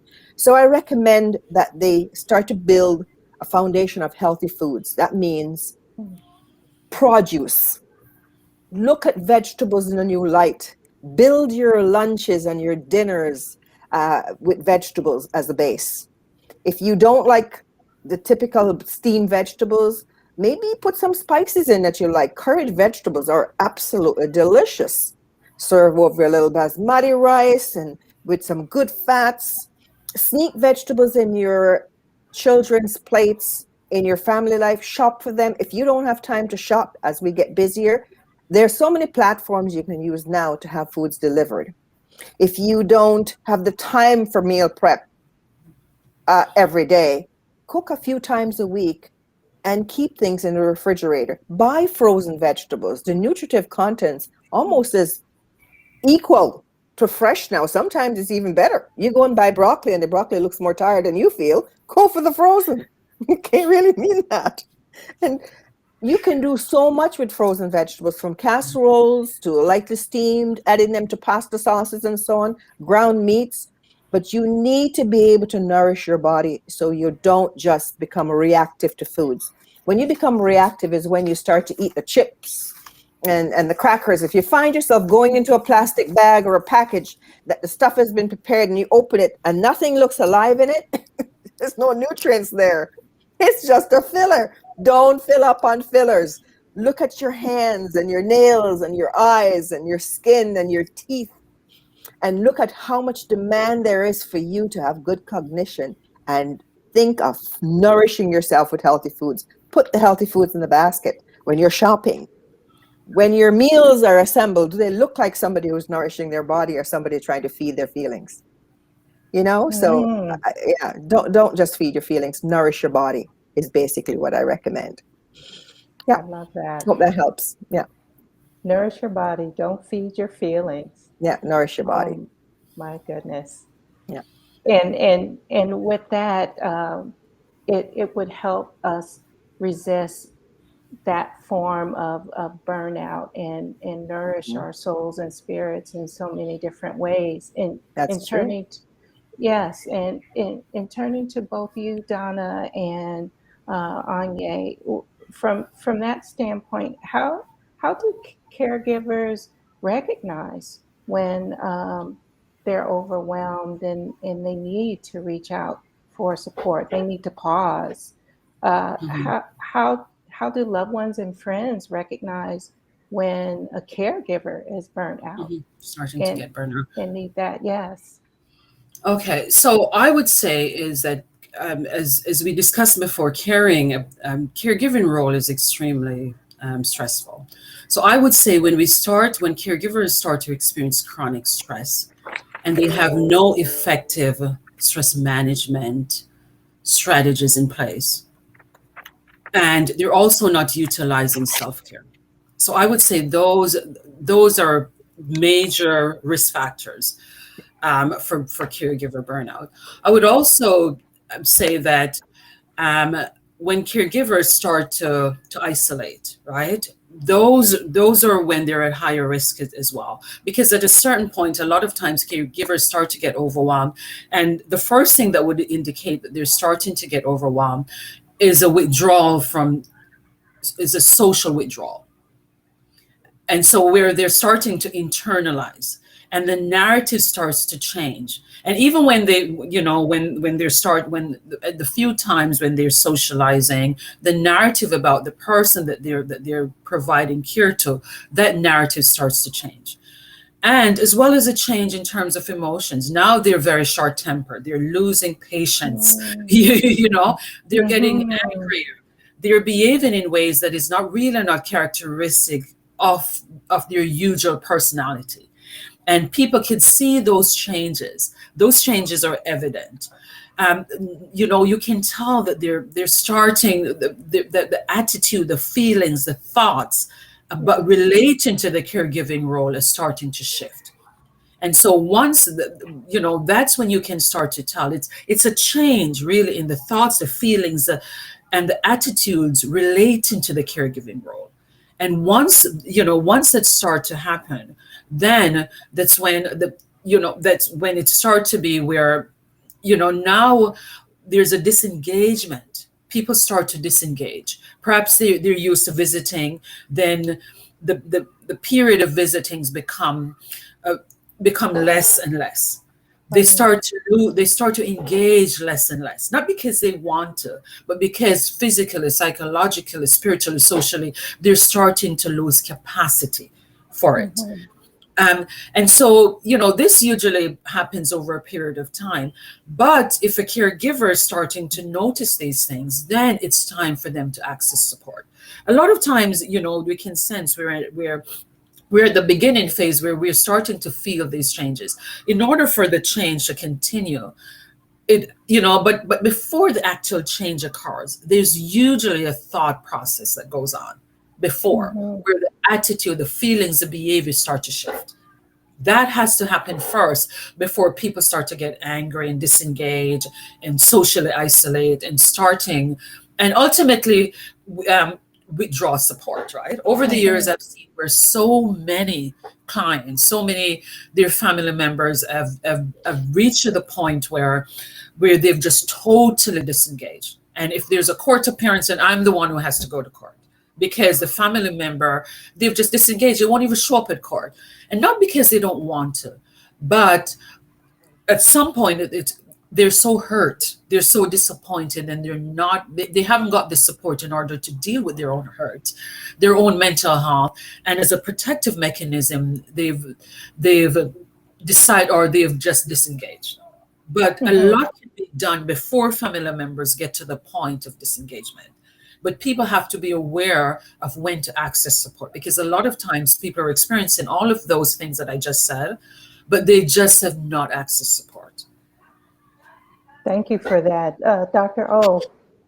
Yeah, so I absolutely agree with Donna. So I would probably just add a couple of pieces to that. Thinking about early in that journey when people first recognize the signs or family members recognize the signs, I can say like, I'm not sure in the pandemic if this is available, but in general, thinking about respite. Sometimes people just need to sleep, right? You would be surprised, especially, again, I can only speak to, the seniors kind of context or dementia. Like, you're not sleeping, you're just around the clock with the person. They might be getting up in the middle of the night, that type of thing. So the behavioral changes might just be that someone needs to rest. So there are services called respite, RESPITE, through long-term care homes and things like that, which is just temporary. It's just a week or it's a weekend to be able to sleep, or a family member can also step in. But sometimes sleep is needed and then some planning. So kind of going back to that village model of it takes a village, right, for us to have that support and kind of thinking about our ancestral wisdom. I think, I want to kind of, again, I like to say the names of people who give me wisdom. So on my podcast, Race, Health, and Happiness, Kika Ojo-Thompson, she's an EDI specialist, but she talks about like curating your garden, right? Curating that village. And so sometimes it's family members, but it has to usually include resources. And I know I said I'd send a list, but just quickly, the Ontario Caregiver Organization, Across Boundaries is a resource. Black Creek Community Health Center, which is also very culturally safe. The Alzheimer's Society has been helpful to our family. So none of these are Black centered, but at least they're Black safe for the most part. But we've been able to use these resources and looking for Facebook groups or online groups, whatever works for you. And if you're helping a caregiver and they don't want to access those resources, sometimes it's helpful if you access the resources and see if they're interested. But I think it really is so important that no one goes through this alone, really being able to be intentional. If it's not how your family is, go look for other family, do what you can, because it's really not meant to be a journey that one should walk alone. And so I again, I'll share more resources, but I think that's key. It shouldn't just be about, surviving, but thriving. And so thinking about all of those and helping our family members or friends when we see them in those early signs.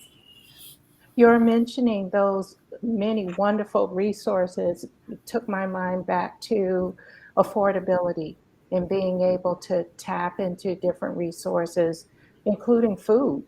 And so back to you, Winsome, in talking about getting those foods that very much will support what we need in terms of good mental health. And some people may consider, well, I would like to do that, but I just can't really afford it. What would you say to those individuals?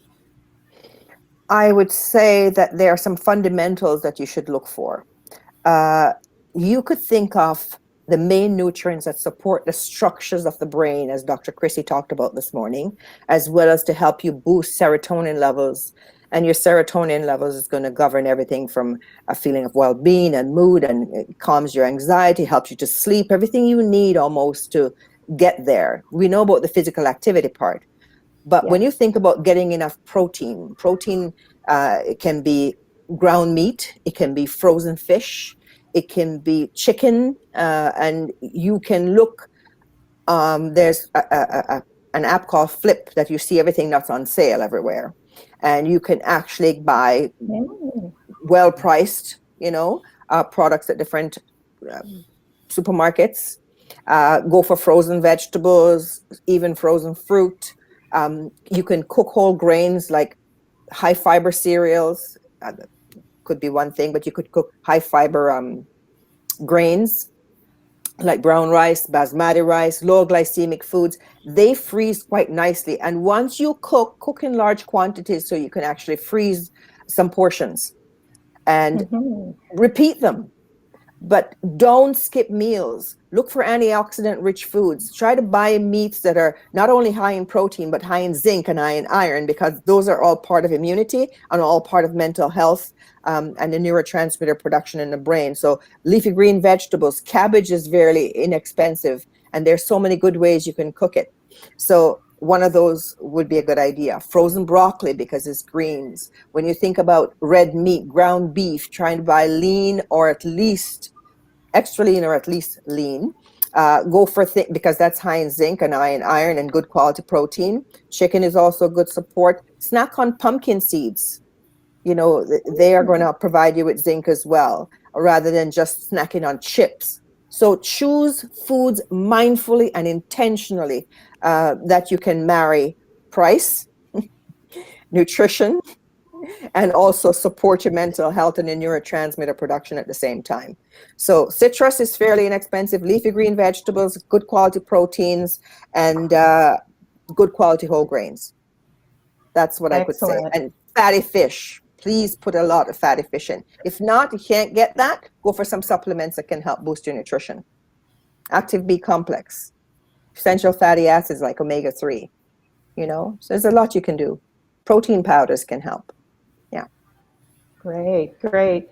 You know, the time has gone by so quickly. We've just scratched the surface, but I do want to give each of you some time to give us some parting remarks, a final message on hope for patients and caregivers, starting with you, Donna.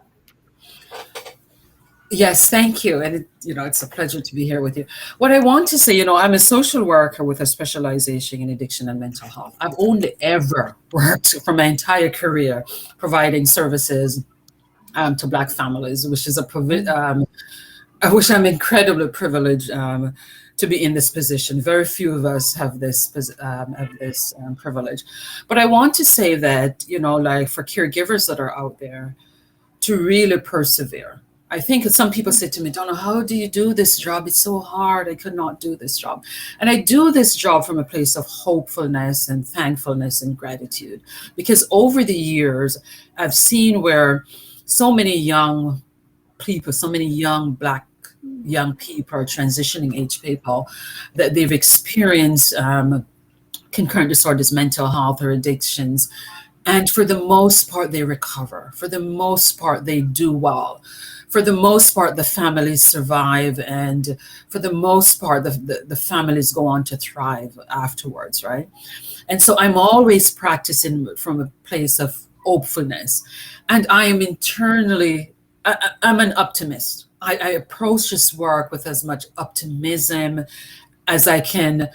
I think it comes more naturally to me, right? Where I'm just optimistic about the future for young people, about our capacity to recover and to do well. And so this is why it's hard for families to feel hopeful in times like this, right? When they're supporting family members that are experiencing really chronic mental health disorders. But I would encourage all the family members out there to try and just to maintain as much hopefulness as you possibly can and to look at things more optimistically, because that's going to go a long way in terms of protecting and sustaining your own mental health as you support your loved ones that you're charged to support.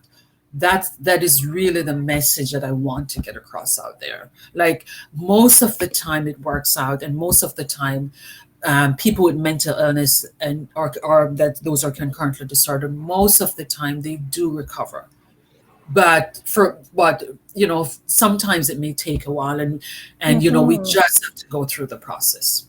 That's what I want. Being patient, being hopeful, persevering. Winsome, what are your parting thoughts here?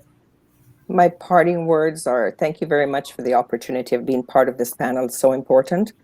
But I'd like to just leave a thought. Please eat intentionally. Choose healthy foods. Eat purposefully to be healthy. Remember that while you can't physically see your brain like you see your nails, people take care of their hair, their nails, skincare. You can't see the brain, but it drives everything.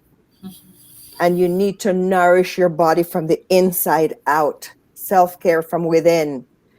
And it doesn't have to be complicated.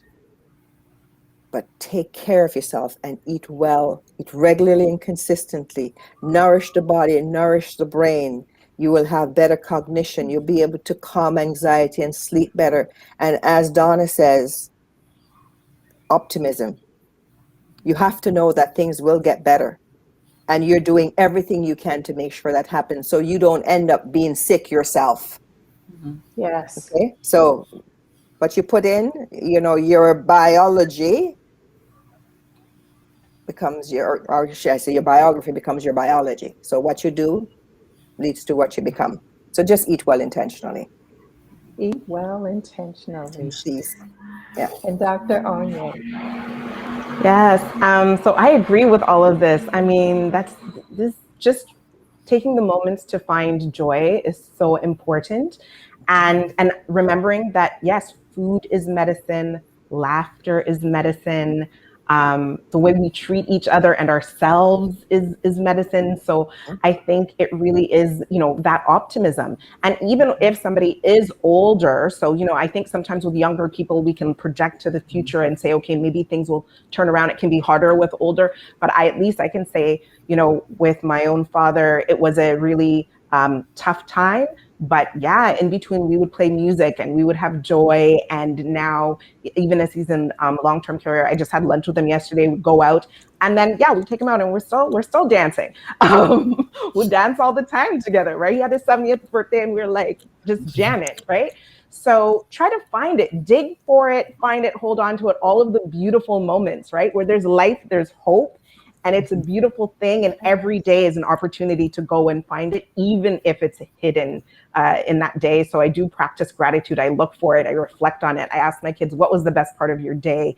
Ask my husband that. And I have to report on that every day. But try to find it, because it's, no matter what, it's somewhere there. Our ancestors found it with everything they were going through. So we can find it. We can celebrate it. So I hope that for all of you. I love that. Let's just end on a note of celebration, of joy, of hopefulness, and intentionality.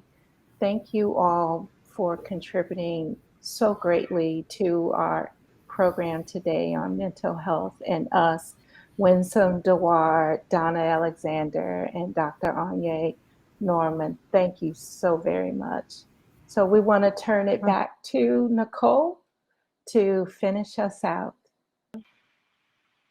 Thank you, Dr. Denise. You did such an awesome job moderating. I am so inspired by the conversation you just had. So thank you so much. And so, ladies and gentlemen, it has been a blast. I am so glad to be here with you this morning, along with our team. Dr. Green and Emily, you really curated these conversations and took us along so well. You were such great moderators. We've learned so much today in this short space of time. And for those of you joining us, we're so happy that you joined us today. And, we're remembering so many things that were said.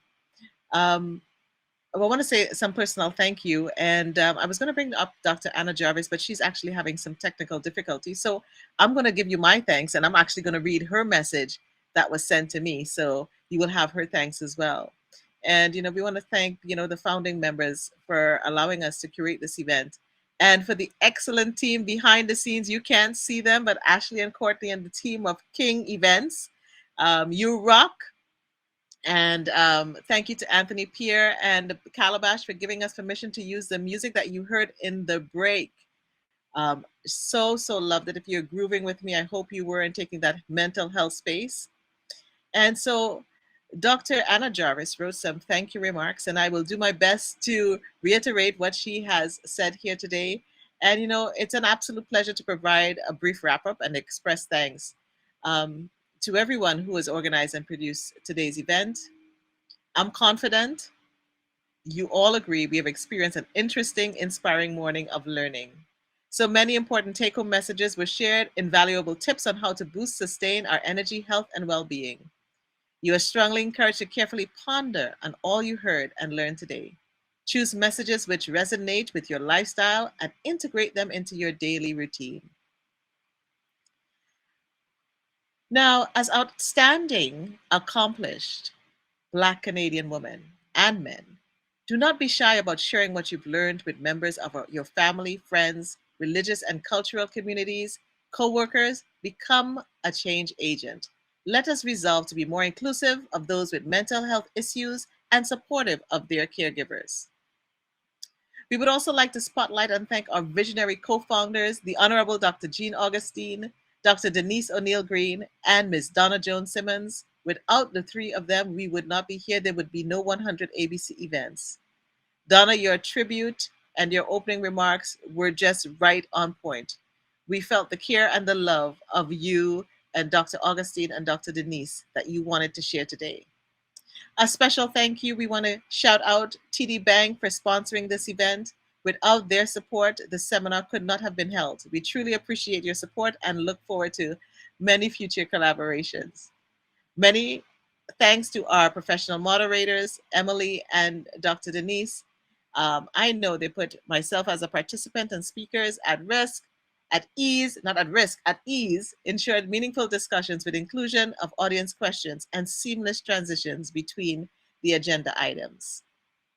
Our speakers were outstanding, and if you loved our speakers, please give them a round of applause in your chat by your comments so we can share the comments with them on what you thought of what they had to say. Please accept our sincere gratitude, all of you, for taking the time to be with us this morning, for sharing your expertise, your knowledge, and your wisdom. We are confident that your words, like ripples in a pond, will have a positive effect on hundreds of lives of participants share in their communities. Dr. Chrissy Doyle Thomas, Floydin Charles, Friedel Huggins, Roxanne Francis, Stacey Ann Buchanan, Alethea Kador, Donna Alexander, Winsome Dewar, Dr. Onye Noram, you answered the call. You know, in our keynote speaker, Dr. Chrissy gave us clear explanations and practical advice. And we remember our mind is our brain and our brain is a mind. There are chemical changes happening within our body, and this is what affects our mental health and wellness. We need to manage our thoughts. We need to have some affirmations, but we need to have affirmations, not just like mumbling words. We need to be cognizant of it, have reflections, see it, hear it, and say it. You know, we need to adopt healthy lifestyles, eat well, exercise, have good sleep, get out in nature. And mental health illnesses can be treated with medication as well as therapy. Remember, language is important, especially as we seek to break the stigma. What we say, we talk about not using words like crazy and mad, how we communicate with each other, opening up the conversation, change the conversation around illnesses, especially around suicide. And remember, it's not committed suicide. If that's one take have as well today, someone has died by suicide. We are no longer criminalizing when someone has died by suicide. Work to break cultural barriers and understand our cultural history that has led to the way that we deal with our mental health and wellness. No judgment. Take care of your health. Be mindful of what you eat. Be careful of isolation for yourself and for those that are taking care of loved ones. Eat intentionally. Nourish your body from the inside out. Nourish the body and brain. It would be remiss not to give a heartfelt thank you to the many volunteers who worked diligently for months creating and organizing today's event. They give freely of their knowledge, talents, and time, countless family members and friends along the way. We also thank the involuntary volunteers. Our volunteers are unique, generous, and multi-talented persons. And we also want to give a big shout out to LP Graphics. Please check out the website for resources that we have posted in the chat today. And you saw on our reels, we will replay the show soon. And, you know, in some of those resources, you would have seen some national and local ones here in Ontario. And if you have more resources you would like to share with us, be sure to send it to us. But think about the Canadian Mental Health Association. You can go to their website and you can drop in your province and you can find information there. CAMH is there, and they run a program called SAPACY, which Donna Alexander is connected with. You have the Black Health Alliance. You have TAIBU, that's TAIBU. Wellness Together is another national organization. CAFCAN is here in Ontario. Then there's the Ontario Caregiver Association. Across Boundaries is actually a project out of CMHA, the Assaulted Women's Hotline, and there's so many more. So be sure to check out the chat, follow us on our social media, and we'll be dropping them there as well. Knowing that as I wrap up, If you have the Accomplished Black Canadian Woman's book, if you don't have it, it's time to buy it. And you can go to our website. And if you want the previous issues, please go to amazon.ca or amazon.com. And tomorrow, it's not over. It's time for the Gala and book launch. And we want you to join us. If you have not yet registered, go to our website, 100abcwoman.com, and you can sign up still and register. And I have the distinct opportunity now to bring to the virtual stage before we end. And when we end, don't sign off right away, because we have some more tips in the reel and some more things that you can look at before you wind up. And I hope you share what you learned today. I'm going to bring up Dr. Anna Jarvis. She is an award-winning medical educator, noted for her innovation in education for health professionals. She is a pioneer in pediatric resuscitation, emergency medicine, and pediatric emergency medicine, emergency medical services. This woman is one of my mentors. I'm telling you, I'm grabbing onto her.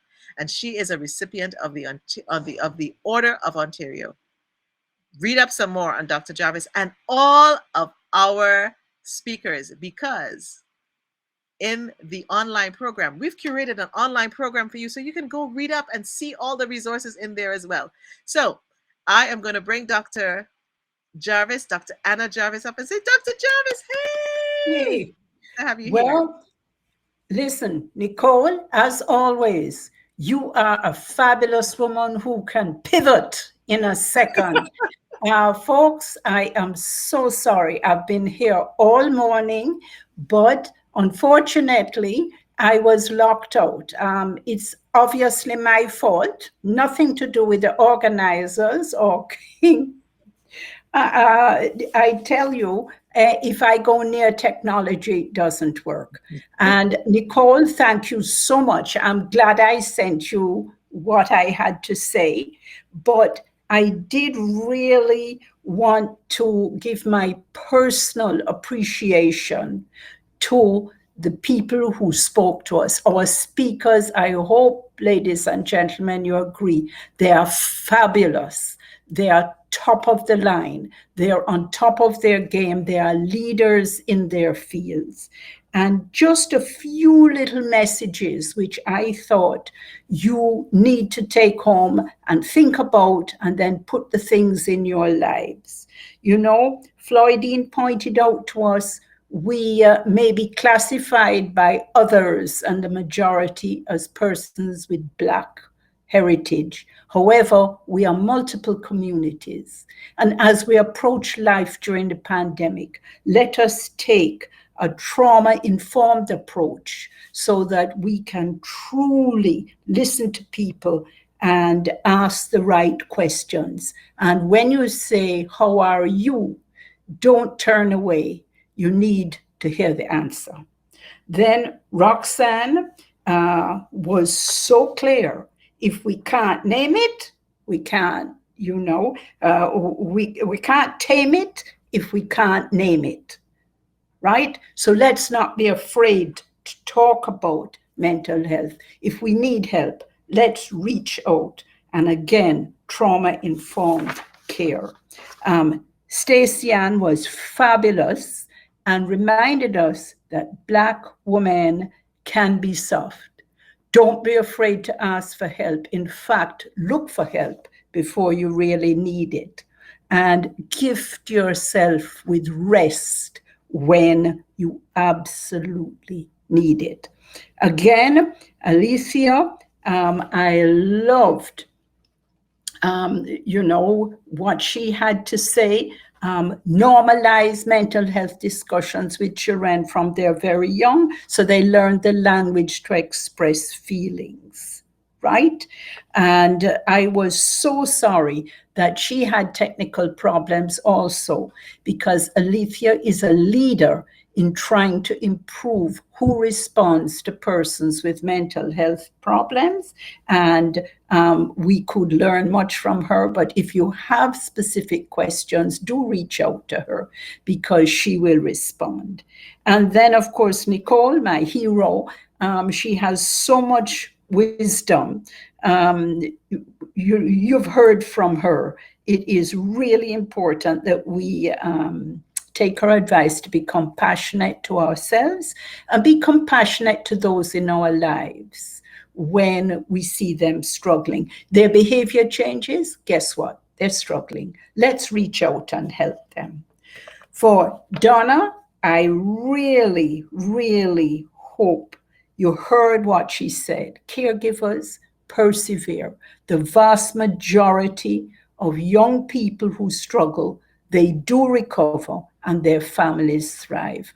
And to persevere absolutely is not easy, but let's try and do it. And then Winsome, my goodness, thank you for the reminder, Winsome. We need to think of our inner bodies. If we don't feel the brain, we can feed the brain. We cannot flourish. We cannot function.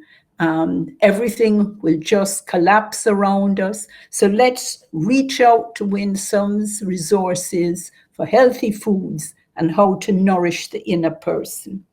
And Dr. O, absolutely. Thanks for sharing. So many of our speakers shared very personal stories. So you understand they are not just speaking from book knowledge and from their clinical experiences. They're speaking from actually walking the journey themselves. And as she said, we need a community, we need a village, and if we don't have it with the family backing, let's reach out early, find out resources, and do not, this is really a problem in many Black communities, we don't reach out and ask for help when we need it. So if you need respite, get it, and remember to food, laughter, music, fantastic. So we are going to enjoy food, laughter, music, and a lot of fun tomorrow night. I see you then. And I do apologize again. Technical issues, entirely my fault. God bless you all. It's all good. We have grace and compassion with all of ourselves, right, Dr. Jarvis? And I love Absolutely. detailed notes that you took. I am going to take notes. I'm going to go back and watch the replay and take notes from what you said, because you covered it so well. And we'll see everyone tomorrow at the gala. Remember, it's www.100abcwomen.ca. And remember, do something for yourself today. Buy yourself some flowers. Oh, maybe you might have a hibiscus that may bloom. And show yourself some grace. And eat well, do something good for somebody else as well. Thank you, take care, and remember to mind your mind, for our brain is our mind and our mind is our brain. Right. Bye. Bye. Congrats to all the speakers.